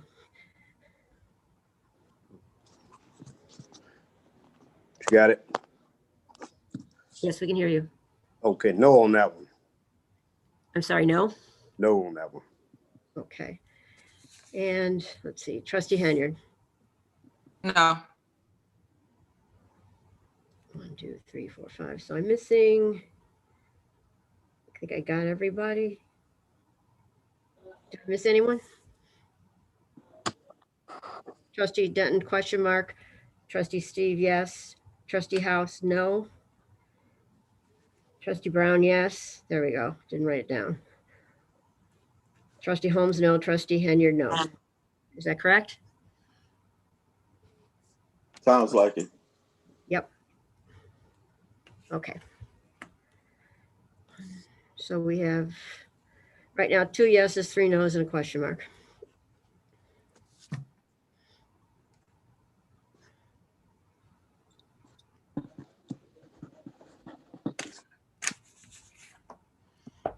I would suggest that we move forward. I know for a fact over a couple of years, we've had some vacancies there, which has hindered the fact that you could not collect rent on those properties. With the COVID, that has affected a number of businesses, and with tenants that are not paying their rent or partially paying their rent, and you have to give concessions. I think that location is a staple in the community. It has been a staple in the community. I know Jimmy's provides a large gap in regards to fulfilling places to eat. I know Jaywalk, the Chinese restaurant there, is and I've talked to them personally in regards to some of the constraints that they're having right now in sales with this COVID. I would suggest that we move forward and that Trustee Denton really consider the viability of this business here in the community. Mayor. I'm sorry. Trustee, I guess I'll be trying to understand when you say move forward, when you don't have the votes, how do you move forward on anything? This was for discussion. I didn't know. It is exactly. That's exactly what it was. It is for discussion, but in the past, as we've done before, we've asked for a consensus and moving forward to the next board meeting. So Correct. Okay, so you got 3 no's, 2 yeses, and then undecided. So how's that moving forward to the next board meeting? That means it fails. You don't have the votes. We're not voting on it tonight. This is a consensus. So it can be placed on the next board meeting for a regular vote. Okay, but Mayor, what I'm saying is in between now and then, Trustee Denton can take it under advisement and consider whether or not she wants to vote yes or no on it. But Mayor, what I'm stating is, what's the point of asking for a consensus if you're not going to take that in consideration? If you got 3 no's, 2 yeses, and an undecided, that means it can't go to the next voting board meeting, Mayor. Thank you for your opinion, Trustee. Well, I'm just telling you, you still do whatever you want, so why you ask us our opinion if you're going to put it on the agenda anyway? Thank you for your opinion, Trustee. And then also, too, for the record, like I see how you keep putting all these Class 8s on here for everybody, but yeah, it's one company that's here that you don't want to give a Class 8 to, but you're giving them to every single business, business. That's not and then true. Y'all stated at the last meeting that if somebody had a Class 8, Trustee that they would not get another Class 8, that you just want to get a Class 8 to the people that didn't have it. I'm just stating everything y'all was saying. This is what everybody was saying. Thank you for your opinion. So I'm just putting it, that's for the record, Mary Kay. You're welcome. Thank you. You're welcome. Everything is for the record. No, because I want mine's word for word. So that's what for the record means. If you know Robert rules, for the record means she's gonna write it exactly how I stated it. Thank you. And just for the record, I mean, during this corona, from February until almost now, 2 of the tenants don't pay full rent, and they would be evicted a long time ago. My taxes have not gone down, they've only gone up. I'm trying to keep people in there, I'm trying to keep stores open. You can ask any of those tenants there, they all have paid less than what they've normally been paying. I mean, this has been the worst time for owners. And it's even went up. Even if they were paying full rent, I would still be losing money on that property. I mean, I've cooperated with Jaywalk, with the Chinese restaurant, with the nail salon, with the hair salon over there, and Subway's closed down for a year now. I've got no rent because they couldn't afford to pay anymore. This is very important for this particular property. I mean, I haven't gotten almost 30%, 40% reduction in rent for the past 6 months, and that we haven't even done with the year yet. And God knows what's going to happen in 2021, because it doesn't look like it's going to get any better with COVID. Okay, well, I can only speak for myself. I can't support a Class A at the location currently. Right now, my residents are suffering as well. They can't afford their mortgages. Some of them are losing their homes. I can't even help them alleviate some of the tax burden. So that's the reason for my vote for why I can't vote for a Class 8 for that location currently. So maybe another trustee can help you, but I can't at the moment. Well, we've got coming up here Class 8 renewal for Food for Less. And they have mentioned the fact that if that may not happen, they may be in jeopardy of relocating. So at any rate, all right. Be recognized. Go ahead, Trustee House. The one for me, I think we've had several Class 8s that have come up for various reasons, and I think it may be more incumbent on us as a board to come up with a policy for how we deal with the Class 8s. Because when I'm looking at it, I do look at was one given in the past, and if there's any special circumstances that would necessitate renewing it. But that's just how I look at most of the Class 8s. But I think maybe we should, I don't know if it's through committee or some other venue, figure out how we're going to deal with it as a board so that each one doesn't seem like it has its own special purpose. Because we've, I would say the last 3 or 4 meetings or committee of wholes, we've been talking about Class 8s, and I'm trying to identify which one from another. And that's for me or my battle. So I think maybe as a board, we should kind of talk about how we want to deal with Class 8s, come up with some kind of formula. So that way it's clear to the community, it's clear to the residents, and it's clear to the business owners as well. Thank you, Mayor. Thank you, Trustee House. I feel the same way. We need some kind of clear-cut guidelines, because my understanding now is everybody's wanting a Class 8, and we're just supposed to go ahead and give them a Class 8 city over here. What are we really doing? So my thing is, I need clear-cut, specific guidelines to follow for all these Class 8s that we're constantly getting, because it's getting out of hand. Only reason why I say to move forward, because of the pandemic.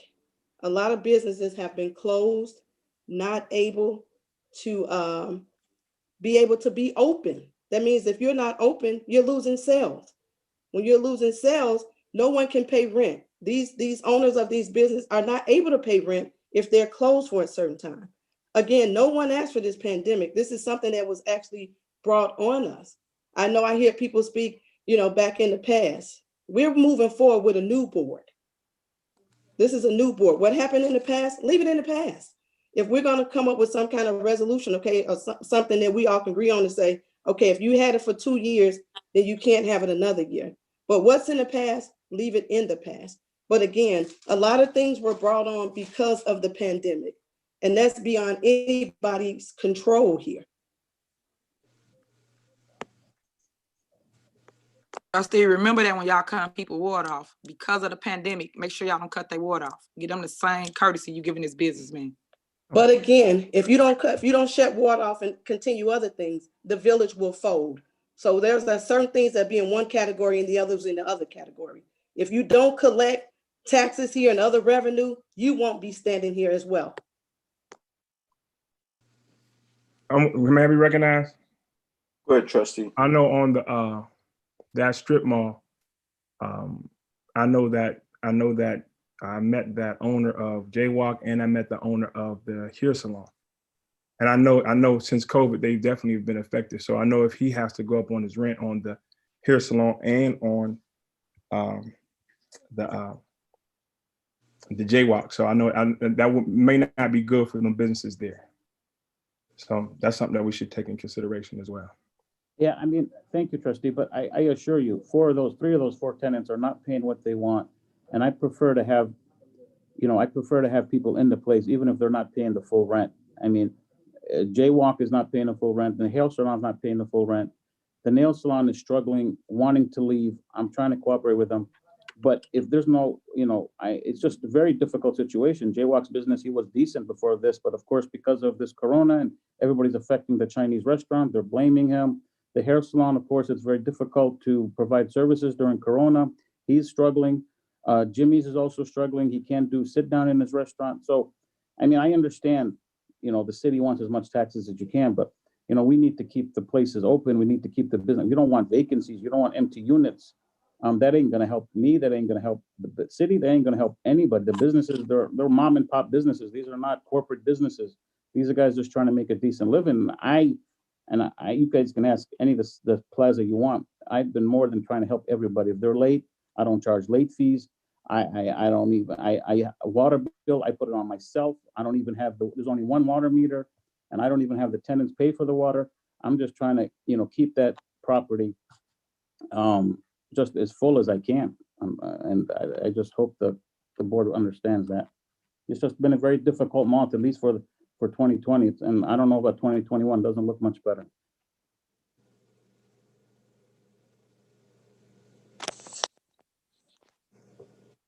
I say we all get together and sit down and talk and see what we can come to.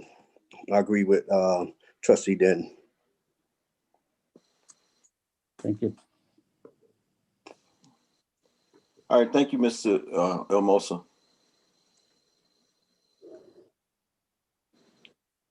Okay, the next thing on the agenda is item number 4. Item number 4. Request for a Class A classification is 601 East Sibley.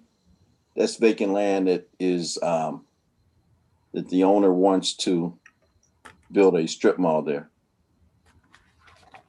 Just for the record, Mayor, this is Attorney Mosa, and I'm acting as I'm putting my attorney hat and acting for the current owner there who bought that property. And he wasn't able to jump on today. He had a sickness and illness in the family, wasn't able to jump on. So I hope I can answer whatever questions you have, but he did tell me that he provided, drawings, initial drawings and stuff to the board. Okay, any questions on this? Is this the first Class 8? Yes. Yeah, it's a vacant piece of land. It's the last time it was used was at a gas station, maybe 15 years ago. It's right across the street from my plaza. It's been vacant forever. How can quick question maybe recognized? Go ahead, Trustee. Can I a message this for you, Mayor, or the attorney? How can we see the drawings, or what's the plan for this place? Do I go sit down with Sandra Phillips in permits and license? Yeah, the plans were submitted to her. Mary, do you have a copy of them? I do not. Okay, the plans were submitted to permits and licensing, which is what's normally done upon new construction or rehab. Okay, I'll go sit down with her tomorrow. They haven't started construction there, but it's a 4-store, I believe, a 4,000 square foot, just commercial. There's no nothing on top. It's just a 4,000 4-unit building, commercial retail space. Smaller strip mall similar to yours.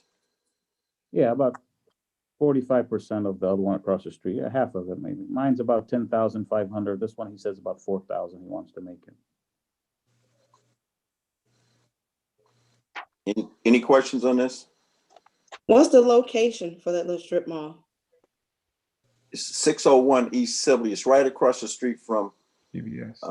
Mr. Moses strip mall. There's a CVS right across the street. Yeah.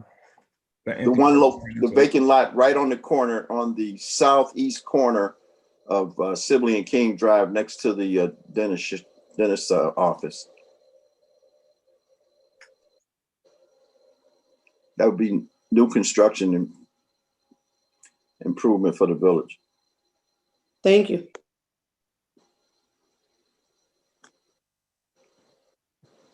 Any questions? Madam Clerk, Yes, sir. you want to see if we can get a consensus on this? Dare I? Okay. Trustee Denton, Yes. Trustee Steve, Let's just move forward. Trustee House, Yes. Trustee Brown, Yes. Trustee Holmes, On this one, yes. and Trustee Hanyard. Aye. We have a consensus. Okay. All right, thank you, Ms. Almosa. Have a good night. Thank you, guys. Thank you. Next is item 5, request for Class A classification renewal for 1000 East Sibley, Food for Less. This is the same situation as item 3. They're requesting a renewal.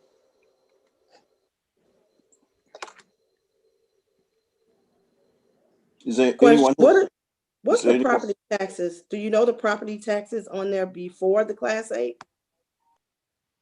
I don't. Is there here someone representing for Yes. Food for Less? Yes. Hi, it's Jill Giles with the Kroger Co. in Cincinnati. And so I'm here on behalf of Food for Less. I'm in economic development at Kroger. And so we've had a long-term partnership with the Village of Dalton. And just to interject you, not to interrupt you, Kroger is the actually Kroger is the parent company. And the affiliate Ralph's owns the Food for Less on Sibley Boulevard, 1000 East Sibley Boulevard. Yes. Go ahead. I'm sorry. Oh, that's okay. No problem. So we've had a long-term partnership with the Village of Dalton. We very much appreciate your support. And so we have, I think in September 2018, we submitted an application for renewal of our Class 8. And so we are on your agenda tonight to just seeking the requisite resolution for this application. I'm sorry, I didn't get your name again. It's Jill Giles. Okay. Giles. Okay, Ms. Giles, I know in reviewing the previous Class 8, and I'm not sure if this was tied to it, there was a profit sharing agreement in place in regards to the sales tax. Was that part of the Class 8 agreement? Do you know? It's part of the original Class 8 agreement. Okay, are you requesting that to be renewed also, or just a renewal? The renewal is just for the assessment, the reduced assessment in the property tax. So that agreement, we can eliminate that previous agreement in regards to the profit sharing of the sales tax with the renewal? I have to look at those dates again, but that should be coming to term if it has not termed already. Okay. And I'm not sure if it's come to term or not, but with the board considering the renewal, I like to say that we would like to at least exclude that portion of the agreement for the original Class 8 with the exemption of the profit sharing agreement. Do you have the authority to make that decision? Well, not at this time, but I'd be happy to follow up with Mary Kay later this week on that. We can review that if that would be the appropriate person to work with. well, certainly you can work with her and she can let the board know. And, Okay. secondly, what was the expiration date, or what is the expiration date of the current Class A? 2020. I think it expired this year. It expired this year. Okay. Yeah. I think we were through, yeah, this would be the last year. Okay. Mayor, can you repeat that question you asked her? Can she, what was you said with the profit sharing? Could you repeat that question? I didn't hear it. There was an agreement when the initial construction of the Food for Less and the initial agreement of the Class 8, that the village would share in profit sharing of the sales tax that were received from the state of Illinois. And correct me if I'm wrong, Mary Kay, if you're knowledgeable of this, that we would share 50% of our sales tax receipts with Food for Less. And I know that was included in the original agreement, and moving forward with the renewal, I'd like to have that excluded if the agreement is approved, where we would get 100% of the sales tax revenue that's generated from the sales of that store. Mary Kay, am I saying this correctly? I don't have any firsthand knowledge of the terms, other than there was a sharing agreement. Yes. So, Ms. Giles, if you can refer to your bosses, if you will, that we would like that excluded in the agreement if the board moves forward for the renewal. Absolutely. I will take that up with our leadership. I was trying to, I don't have the agreement here at home. I was trying to find the termination date, but I will get that information. Okay, I don't know if it was made an addendum to the original Class 8 agreement, but certainly I know it was in effect when the Class 8 was voted on and given to Kroger. You're right. When we constructed the new 60,000 square foot facility, yeah. Okay. All right, any questions? So the question I got, so we're pushing this back until we get the answer on that then. We can't move forward until we get the answer. Can they get rid of the profit sharing? Well, one thing that we can do is we can still move forward by putting it on the board for a vote. In between that time, in the next couple of days or so, or before the next board meeting, Ms. Giles can check with her bosses, if you will, and notify Mary Kay, and that can be conveyed to the board. Okay, so that means that we move forward with it, and then they don't, then we can, if it gets, then when it comes up for a vote, we can just vote it down if they don't agree to that. Well, tonight I would say that we wouldn't have to move forward with it, but at least you're knowledgeable about what's going on and what was exhibited in the first agreement.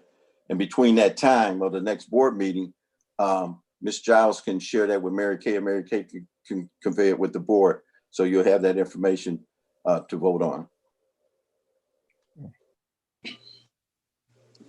Is that satisfactory, Ms. Giles? Yes. Okay. Mary Kay? Absolutely. Understood. Thank you. Okay. All right, thank you. Can I be recognized for Go ahead, Trustee Holmes. Yeah. You know, moving forward, you know, when we have our board meetings like this, can we make sure that we have the paperwork and everything on our end, instead of we have to keep asking, and you're asking Mary Kay, but we know it's on the agenda? Can we have the files and the paperwork ahead of time on our end? Well, certainly we should have it, but Mary Kay wasn't aware of it.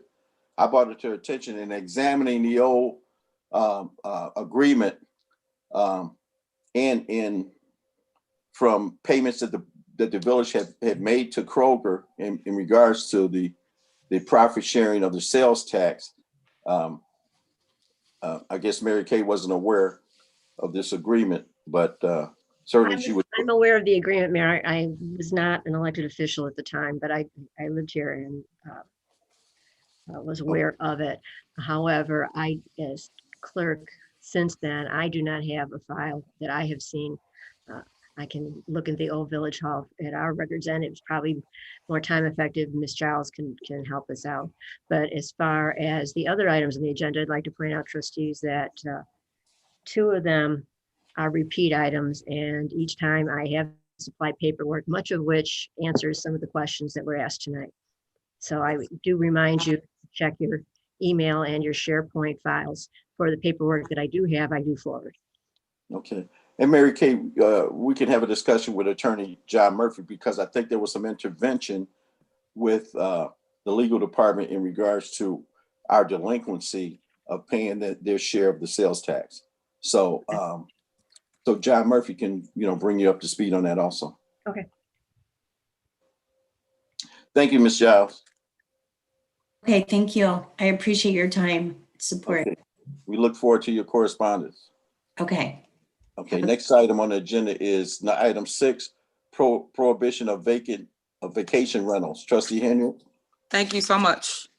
Okay, guys, I put this on the agenda because I got several complaints as it relates to short-term rental. We all know it as Airbnb or RBO, which Trustee Hanyard, you're breaking up. Yeah, you're breaking up. Okay, let me move it around. What is that? Is that better? Is it clear right here? Yes. Okay, so I'll just start over. I put this on the agenda because I got a lot of complaints as it relates to what we know as Airbnb. The attorney told me to call it short-term rental laws, because that's what the ordinance would say. It's also known as VRBO, which stands for Vacation Rental by Owner. So those are 2 places people go to look for something to rent in your location.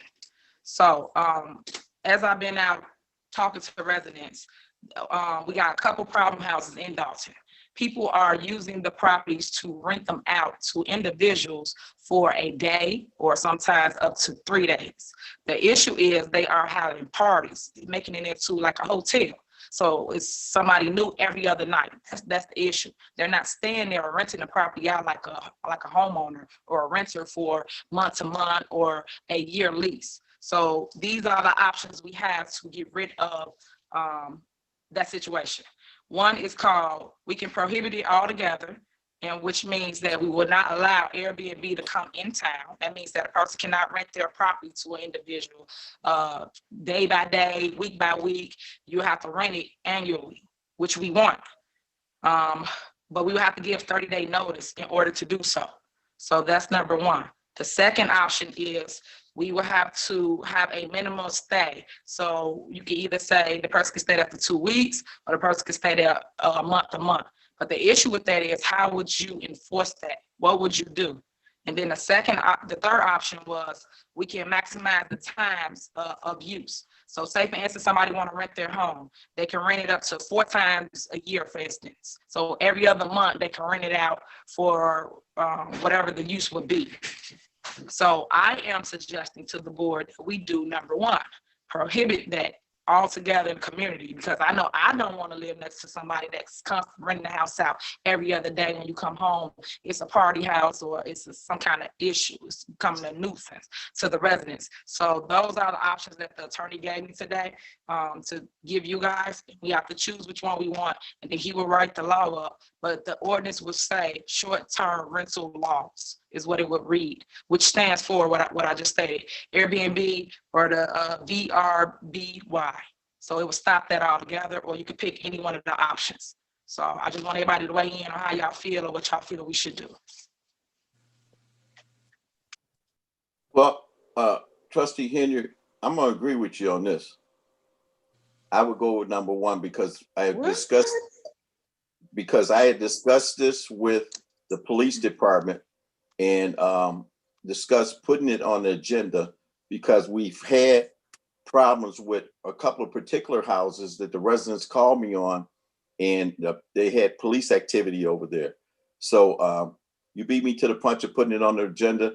I agree with you wholeheartedly with number 1 that we should exclude the privilege of having to be the so-called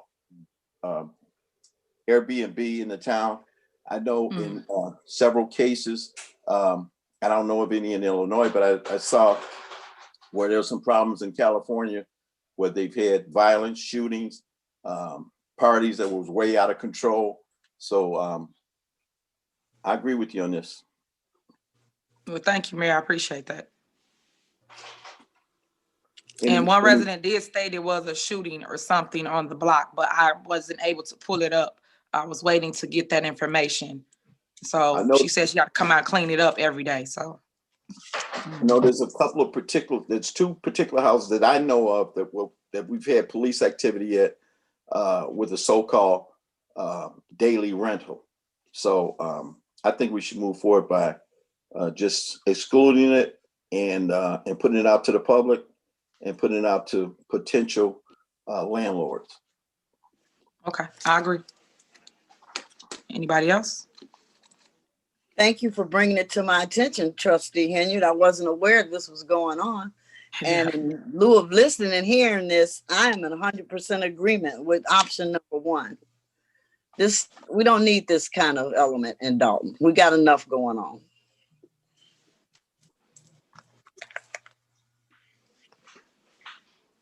Any more input? I'm in agreement as well. And I want to say this for the first time. I'm in agreement with Mayor Rogers and Trustee Hanyard. I know, right?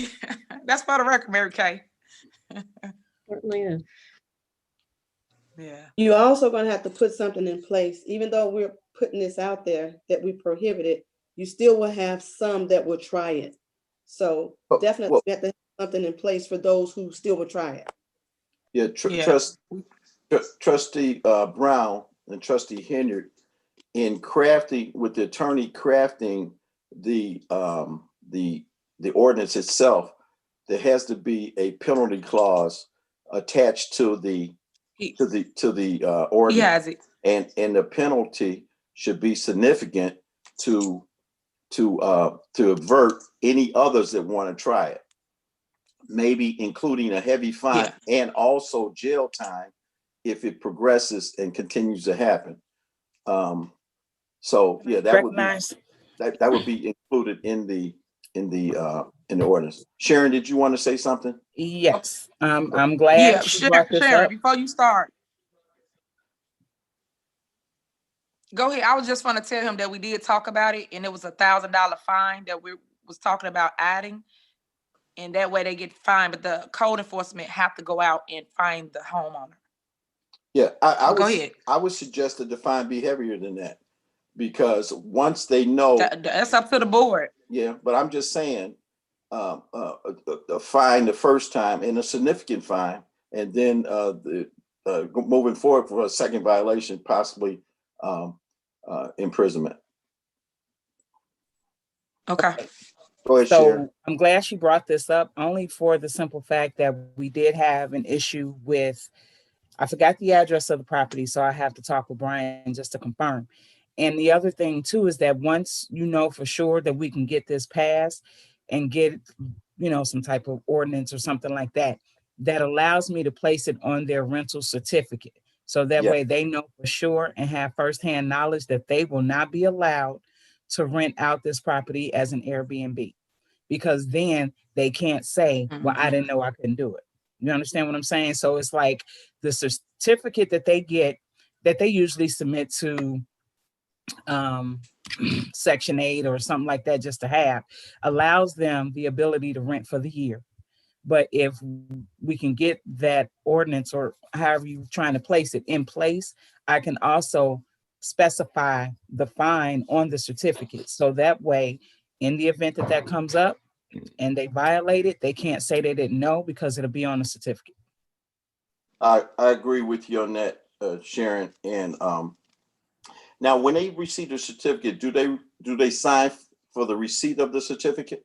No, it's a standard certificate with a certificate number that allows them the ability to rent from May 1st to April 30th every year. How our licensing year is. And it specifies it is for rental occupancy only. So it doesn't really specify anything in particular. Like when they go to purchase the property and they're purchasing it for the sole purpose of rehabbing it for rental, They get an as-is sale certificate to say that they can't occupy it until the repairs have been completed. And then when they've completed and passed upon their final inspection, that's when they get the opportunity to pay for the annual rental fee. Okay, is there occasion where someone else would pick up the rental certificate other than the owner? Every now and then, but at that point, I always ask for something in writing. Okay, that's what I was going to suggest. Yeah, I always ask for something in writing. I have to get something, and usually I even stretch it so far as to say I need a notarized letter to indicate that this person is acting on your behalf as a person that can pick up the certificate. Right, Because we'll get tenants all the time that say, oh, well, the landlord knows that I have it. Well, I don't know that, so I need something in writing. Yeah, that's what I was going to say. So it wouldn't provide a defense for an owner to say, well, I wasn't aware of it. So that's why I asked, was there a signature needed to get the receipt of the certificate? No. So that, okay. We may want to modify. They do have to submit something in writing, and it's a rare occurrence. I usually probably only run across that once or twice a year.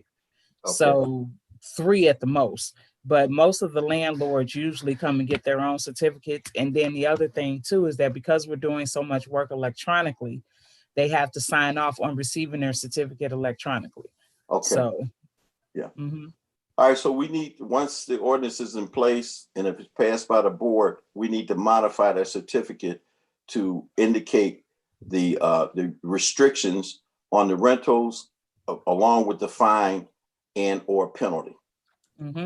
and it can also go on a certificate of compliance for the as-is sale as well, because we also have it where they can't occupy it or rent it out without notifying the village that that's what their intents are.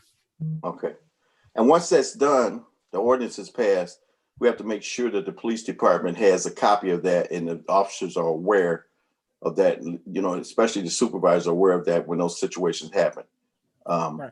Because I just need to know is when it passed and how effective, as soon that it can be placed on a certificate. I just need to know as soon as it's passed. Okay. Mayor, may I add one point? Go ahead, Madam Clerk. This presupposes that all the renters are regular renters that are registered with the village. That does not include folks like myself who own property, that live in a property, but maybe I'm going to be out of town for a month or so, so I decide to rent it through Airbnb and Verbo. We will have to figure out a way to notify all the residents, all the property owners in town that they can't rent. I can also submit it on their renewal letter. Yeah. Yes, but I have to know at what point that the ordinance passed. So if it passed before I start sending out the renewal letter, which is usually at the end of December, I don't know how soon you plan on passing that, but as soon as you guys let me know, then it'll get on the renewal letter as well. And we should include it in the welcome packet and on our other media for folks that are not regular, not in the business of normally, but do access Airbnb or Verbo. Right. Another idea, it can go inside the water bills. So when you send a water bill out, that way every household will get it. So that's another option of mailing it to every home. Not everybody know the law. So wouldn't that be with the third party company that issues the water bill? Because it doesn't come directly from us, right? Yeah, well, that can be through them. Yeah, when the water bills go out, that's a good suggestion. When the water bills go out, they can be notified. Everybody can be notified. But there is limited space on there. Yeah, that's no. We I checked with the insert. Insert. Yes, as an insert. Like an insert. Yeah. Is this a document that we can require a signature? So some people would say, I got it, I didn't get it. But if you require a signature, then we know that you got it. Well, it'll be pretty hard for the whole village to sign off on it. And but ignorance of the law is no excuse. Yeah, because then where are you gonna keep it at? For renters, correct? No. Would it be just be rental property or no? Pardon me? Or the Airbnb, are these just rental properties or what? Because when Sharon said they signed a new certificate, correct, Sharon? No, it's exclusive for the whole village. Okay. Okay. Yeah. I'm just talking about from the rental aspect of it, because like I said, if we can put it on the rental certificate as well as the well, the certificate of compliance. So we have an as-is sales certificate and a straight sales certificate. We could put that on there too, Yes. just as notification, because again, when it goes from one owner to the new owner, they'll be fully aware. I don't care how you said Yes. you're going to live in this property, but then you get caught utilizing it as an Airbnb. That's a hefty fine. Yes. Because even the biggest fine we have is tampering with water. That's $1,500 ticket. So if you decide that you want to push something further than that, then again, once you pass it and, go through the ordinance procedures or whatever, and agree upon how much you should charge, and we add it to our violations list, again, that will be something that we can put on all certificates as a notification that you cannot utilize this property as an Airbnb. Yes.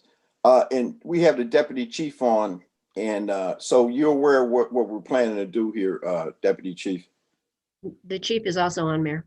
Oh, Chief, I'm sorry, I didn't see the chief, but it'll be forwarded to the police department for enforcement, Chief. Okay, Yep. that's fine. Okay, next thing on the agenda is item 7, installation of speed bumps. Trustee Hanyard. Okay, thank you. Again, talking to residents, we have a lot of speeding going on in our community. I don't know what we're doing as relates to traffic stops. They do not, I repeat, they do not stop at these stop signs, even on my block. So as we was out talking to people, I'm gonna give you a couple of blocks that need speed bumps really bad. Airbrook, Dearborn, State, Clark, Dorchester, and LaSalle. Them the main streets that need speed bumps. I did talk to Chief Mobley about this as well, but he did tell me I need to talk to Matt, because I'm assuming they're the ones that put the speed bumps down, but they need this like ASAP. We need to do this like yesterday. Unfortunately, don't you know how you go down either Sibley or over on the west side of town is what I'm speaking of.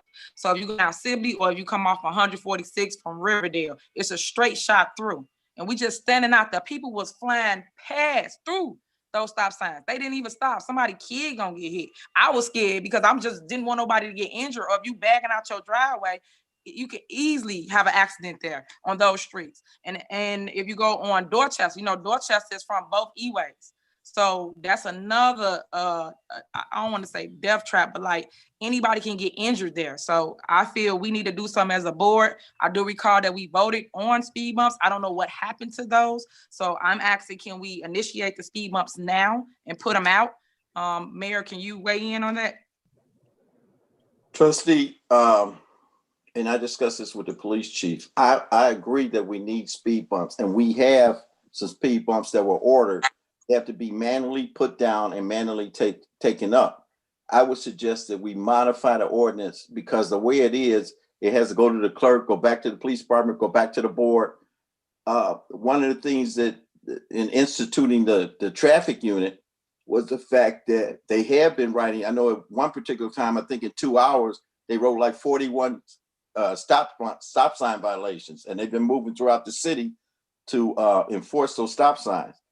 Now, I would suggest that that we not put speed bumps down now, because we're going to have to take them up as soon as that we get any type of snow. I would suggest we go from the portable speed bumps that you have to put down and take up twice a year to using stationary speed bumps. Like in some of the cities, they have raised asphalt that's attached right to the street, and those are stationary. Then we put up signs indicating that there's speed bumps there, so when the drivers in public works are plowing the streets, they are aware exactly where those speed bumps are, so they won't destruct, if you will, or put those shovels out of service when they're plowing the snow. But I would suggest that we add, and our public works can do that. Our public works can actually put down the asphalt that's needed to put those permanent speed bumps on those blocks. And those aren't the only streets where we've had speeds that have been increased. Every time that we do a street, resurface it, the speed picks up. When there's bumps or there's potholes in the road, people that travel it every day, and these are people that travel these roads every day that are doing the speeding, because they know where the police are. In some occasions, they know where the stop signs are, and they violate the law with the speeding. So, but Okay, so you're saying that, we need to modify that ordinance though. okay, so you're saying that we have the manpower to do that now, correct? You're saying that Public Works can do that? We don't have to hire a company to do it?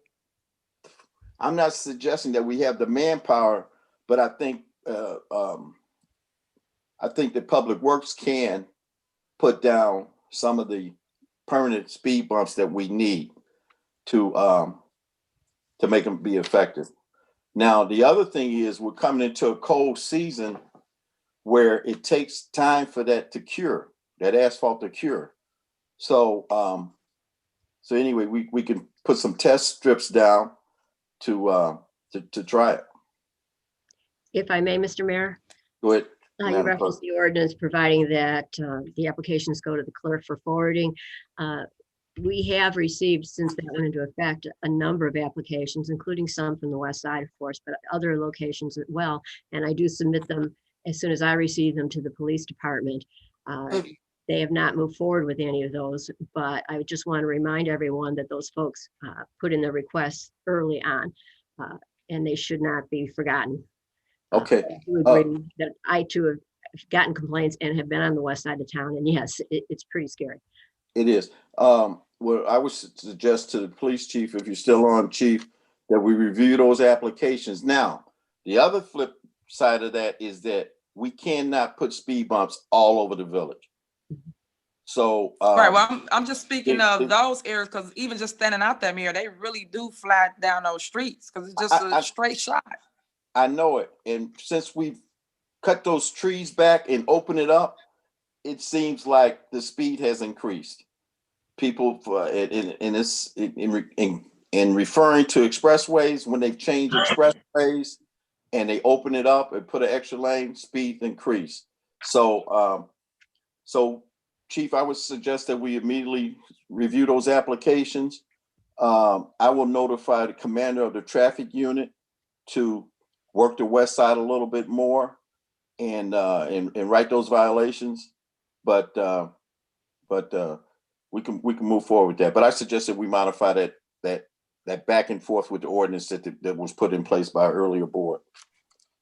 Mayor, if I may, I think the last one I received from Clerk Dugan was 14900 Ed Brook. Yes. And I just gave that to Commander Lacey last week. So he's supposed to be doing the survey and then turning it back in to me. Okay. But, I'll let him know in the morning to concentrate on that west side. Okay. Matt, are you on? Superintendent Stacy? Okay, I'll talk with him tomorrow about applying some test locations with the speed bumps. Okay, so them strips we have. Yes. What was that? I was saying, Trustee Hanyard, can you text me those streets so I can give the Commander Lacey tomorrow? Okay, I'll do that. So we can do some traffic. So, Mayor, I just want to make sure of the plan. So you saying we have test strips already? We do not. We have the portable speed bumps. And what happens when you put those portable speed bumps, they require continuous maintenance because after they drill into the pavement, they're mounted with like steel studs. And after the traffic goes over them so long, they start to loosen up and they require maintenance. In some cases, they even come out of the pavement. So because you're still gonna get a number of, until the community around it that drives those routes on a regular basis, you're still going to get those ones that don't know they're there and they're going to fly over them. And with the vibration and the impact that they receive from the tires, they come loose and they have to be properly maintained. In some cases, they have to be moved from that particular spot where they're put in because the studs loosen up and they have to be reapplied to another portion of the street. Okay, but are you in agreements with doing a test run on the west side of town? That's what I said. As it relates to the speed bump. Okay, yes. I'm just making sure. Okay. All right. Mayor, may I ask a question? All right. Go ahead, Trustee Denton. Are you familiar with roundabouts? Would that be a cheaper alternative? Not really, because you're still going to get the roundabout's a place right in the intersection. So you're still going to get the speed between one intersection and another intersection. And what's kind of significant on the west side is that a lot of those blocks are longer than the average block. So, but by the time they get to one stop sign and they get to the next stop sign, they've got a large area where they can accelerate a little bit faster before they get to the next stop sign. Understood. I have a question. Some of these streets, you know, are so bad. Now, are we talking about putting these speed humps on some of them streets? Because see, they already speeding over these potholes already. And they dodging and they swerving coming down. Oh. Is that for me? Yeah. No, I was just putting it out there for anybody. Because majority of these streets have deep potholes already, and they're not stopping for them potholes. So in saying that, they're curving left, they're curving right, and they still running through. Yeah, the thing that you have with potholes is that the people that drive those streets every day, they know where not the potholes, I'm sorry, the speed bumps, they know where the speed bumps are, and they usually slow down. The people that less travel those routes, they speed there until they hit the pothole. Now, if you're familiar with some of the streets in the city of Chicago and other municipalities, if you look at these speed bumps and you look at the pavement directly past the speed bump, you'll see gouges in the pavement. And that indicates that they have driven at a high rate of speed, usually didn't know that the speed bump was there, and they fly over it and they bottom out, and you'll see the gouges on either side of those speed bumps. Deputy Chief? Yes, sir. You're familiar with some of the speed bumps in the city of Chicago? Yeah, the ones that aren't good are the temporary ones that go in when you decide where they bolt them down. Too often, actually, what happens is someone on the block actually takes them down, because when people are trying to avoid the speed bump, they're hitting their mirrors, they're hitting their cars. So the best action on that end is probably going with the asphalt. And then now, because you guys were doing all the other testing on roads, somebody mentioned it, you don't want to end up putting more money into a road that's already got issues on safety, Okay, I just want to get your opinion, because I'm not sure if you've, I'm quite sure you've seen the gouges in the pavement when people are traveling. Oh yeah, definitely from the speeders, but unfortunately, it's kind of like an unforeseen. The speeders are going to be the ones that are screwing with it, and it's the false sense of security that the people who live on the block are going to have by it. Because the speeders, when they're running from the cops or whatever they're doing, they're going over that bump and then, bam, right into the pavement. Yeah. Okay. Well, hopefully before we put something down solid and concrete, that we can get the streets prepared first, because the speed bumps are okay, but until we can get these streets repaired, then put bumps on there, enforce the law tougher, I think we'll be okay. Because regardless of them holes in the streets or a speed bump you put there and they jumping up and jumping over it, they tearing up their car already anyway with the potholes. Okay. Well, for me, Mayor and Trustee, I want the speed bumps down regardless, because I want to save somebody. I know that it costs $50,000 to pave a street, which I know we're not going to get right now within the next 2 to 3 months. So if I can just slow that traffic down so people can get in their house, I'm okay with that. So I'm with you on fixing the street. It's just that I don't see it happening right now. So I don't want to prevent not putting a safety measure in place because the street not paved. So I prefer to put the speed bump down, so at least now traffic slow down for the residents on the block. Okay. Thank you. Okay. All right. Next Thank thing you, guys. Next thing on the agenda is citizens address. Giovanni? Yes, can you hear me? Yes. Okay. The first question is, my mother lives at 14424 Dobson. She's 88 years old. I've been asking to have a tree cut down in front of her house. The roots are in the sewer and the sidewalk is pushed up. So well, that's what Trustee Hanyard was referring to, that property. I'm going to go out there and examine it tomorrow with the superintendent, and we're going to provide her some relief there. Okay, thank you. Remember you said that, Mayor. The next question is addressed to Mayor Rogers. What are the qualifications of the new supervisor, Morgan, in the water department? No one said she was a supervisor. She's not a supervisor. Okay. I'm not sure where that came from, but she's not a supervisor. She went up there to help. Who was Morgan? I'm sorry. Who was Morgan? I don't even know. Who's that? That's my assistant downstairs. So she works at the water department? She works in my office. We had a shortage of manpower in the water department. I sent her up there to assist. Oh, okay. All right. All right, the next question is, it says overgrown trees blocking the street light is causing grave danger for the citizens in Dalton on the block of 146 and Woodline, and also across Dalton as a whole.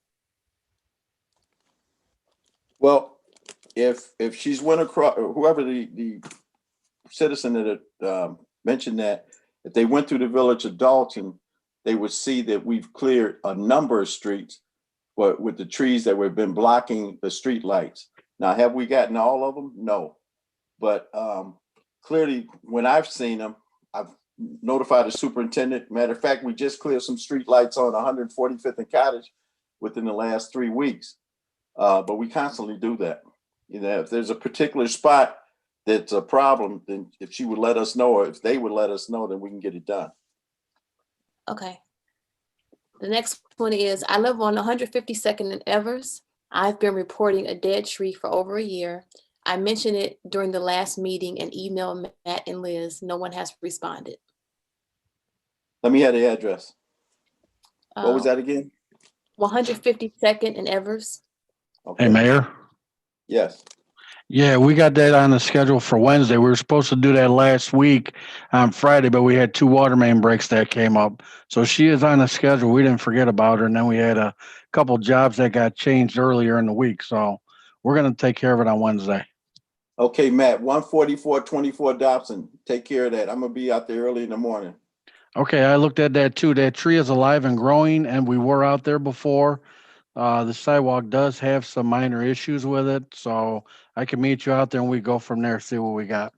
Okay, I'll meet you there 7:30. Okay.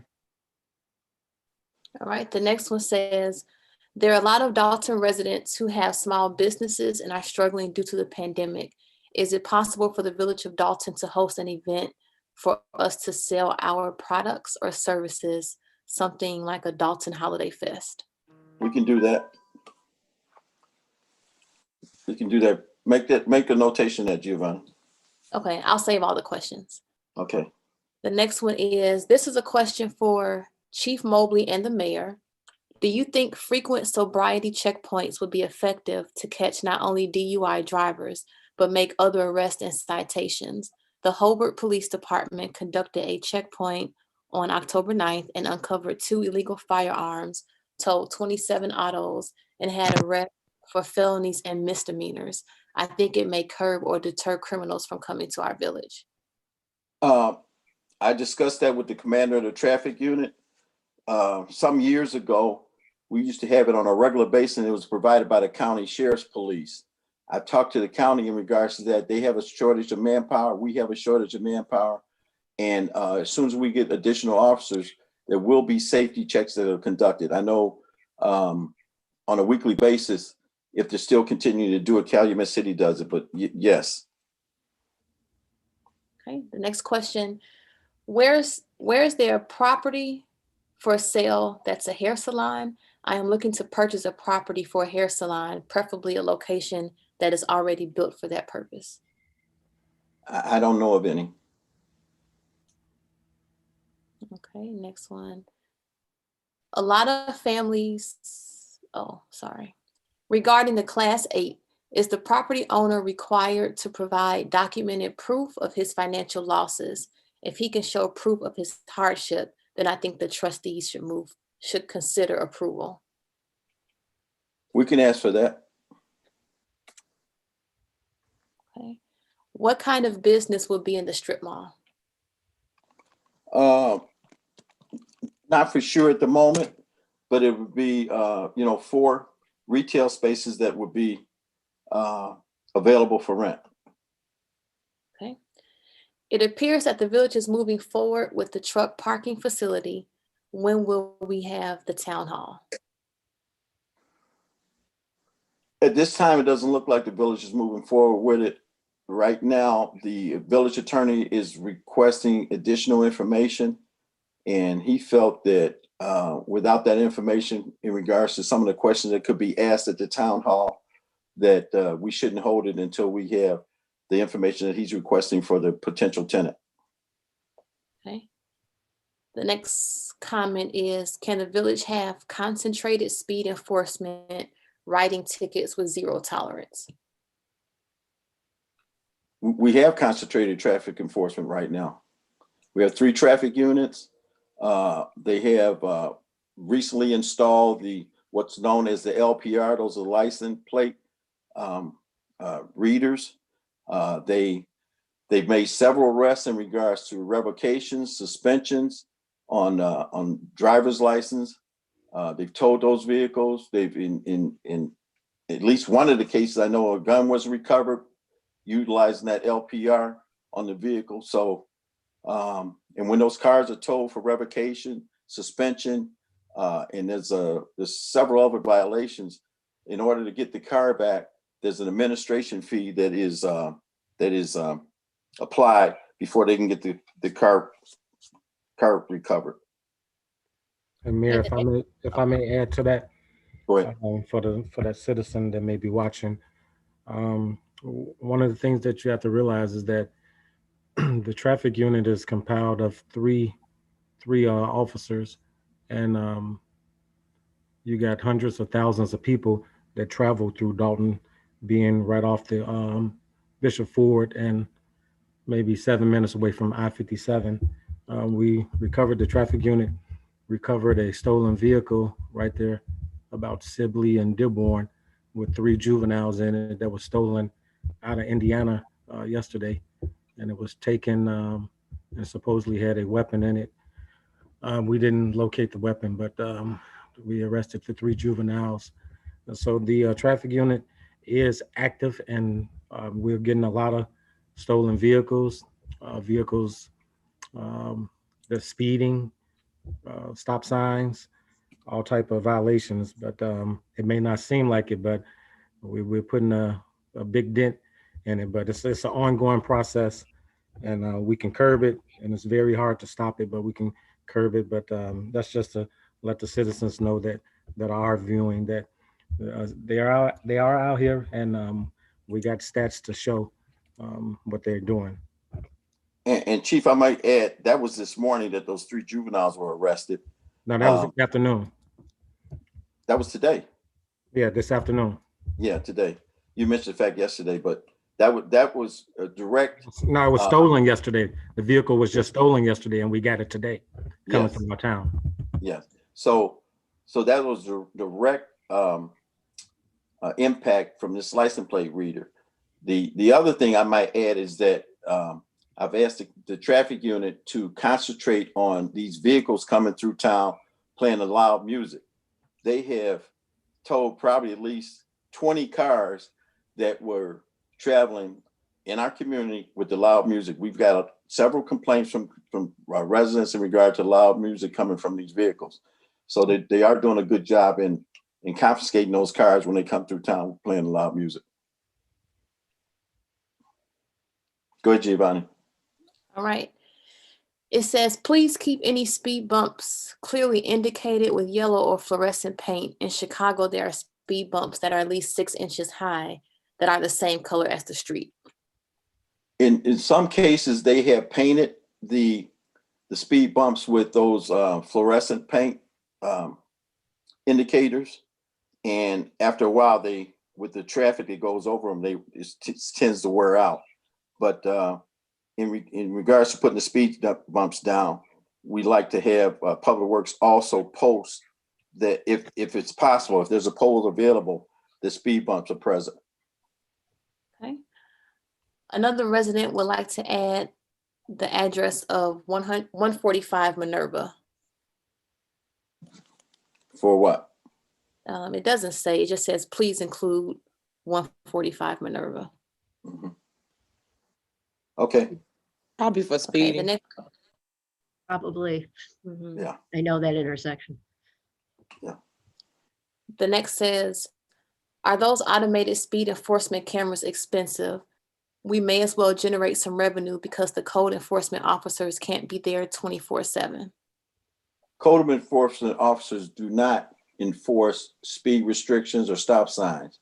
Now, those, correct me if I'm wrong, Chief, I think we spent $60,000 on those 3 units. And that was spent out of what fund was that, Chief? That was spent out of our asset forfeiture. Asset forfeiture fund, and those funds come from confiscation of assets that the police confiscate. So with the administration fees that go along with these violations, we would get that money back very quickly. All right. Next question. Please trim the trees on East 146th from Minerva to Dorchester. Matt? Hello, Matt? Keep a note of that, Giovanni. Okay. And the 145 Minerva was for speed bumps. They just clarified that. Okay. Made a Mayor, note of can you that hear me? also. Yes, we can hear you. Yeah, Mayor, were you looking for me? Yeah. Yeah, go ahead. Giovanni's got she's got the complaint request. So Yeah. There was another request for East 146th from Minerva to Dorchester about tree trimming. Okay. All right. The next resident says, I am the son of the resident at 14424 Dobson. Mayor, can you let me know what time you'll be there? So I can also. 7:30. All right, to speak with 7:30 in the morning. you. Okay, and we have a few more.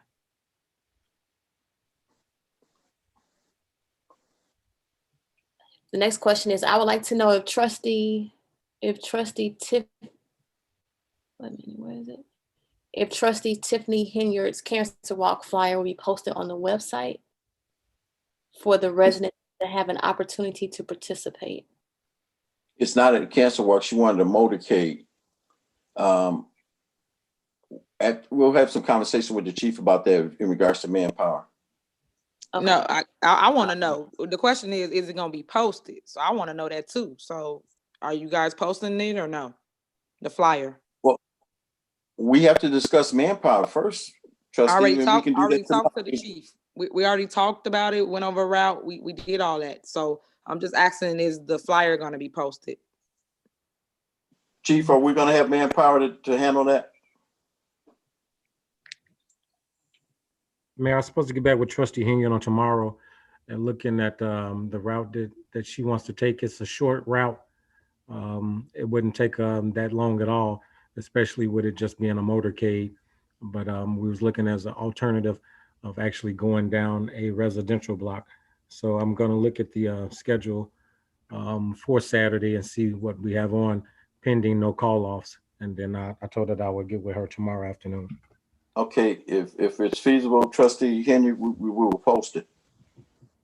Thank you. Okay, there's another question that asks if Mayor Rogers can make an appearance at Trustee Hanyard's event.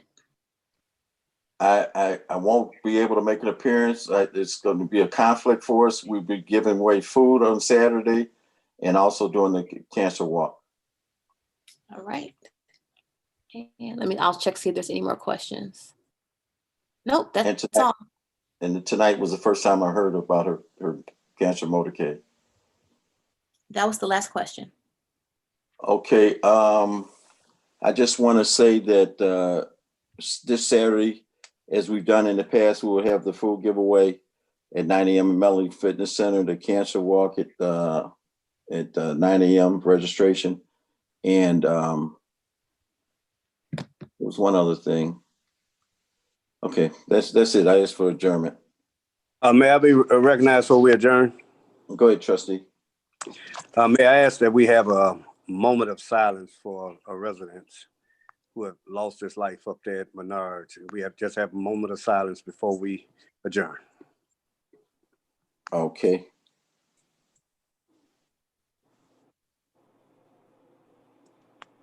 Thank you. Okay, I asked for adjournment. Motion to adjourn. Second. It's been motioned. I'm not sure who motioned first or seconded. Trustee House motion. Trustee Holmes, second. Hey, Madam Clerk. Trustee Denton, Yes. trustee Steve, Aye. trustee House, Aye. trustee Brown, Aye. trustee Holmes, Aye. trustee Hanyard. Aye. This meeting is adjourned. Thank you all for attending. Good night, everyone. Good night.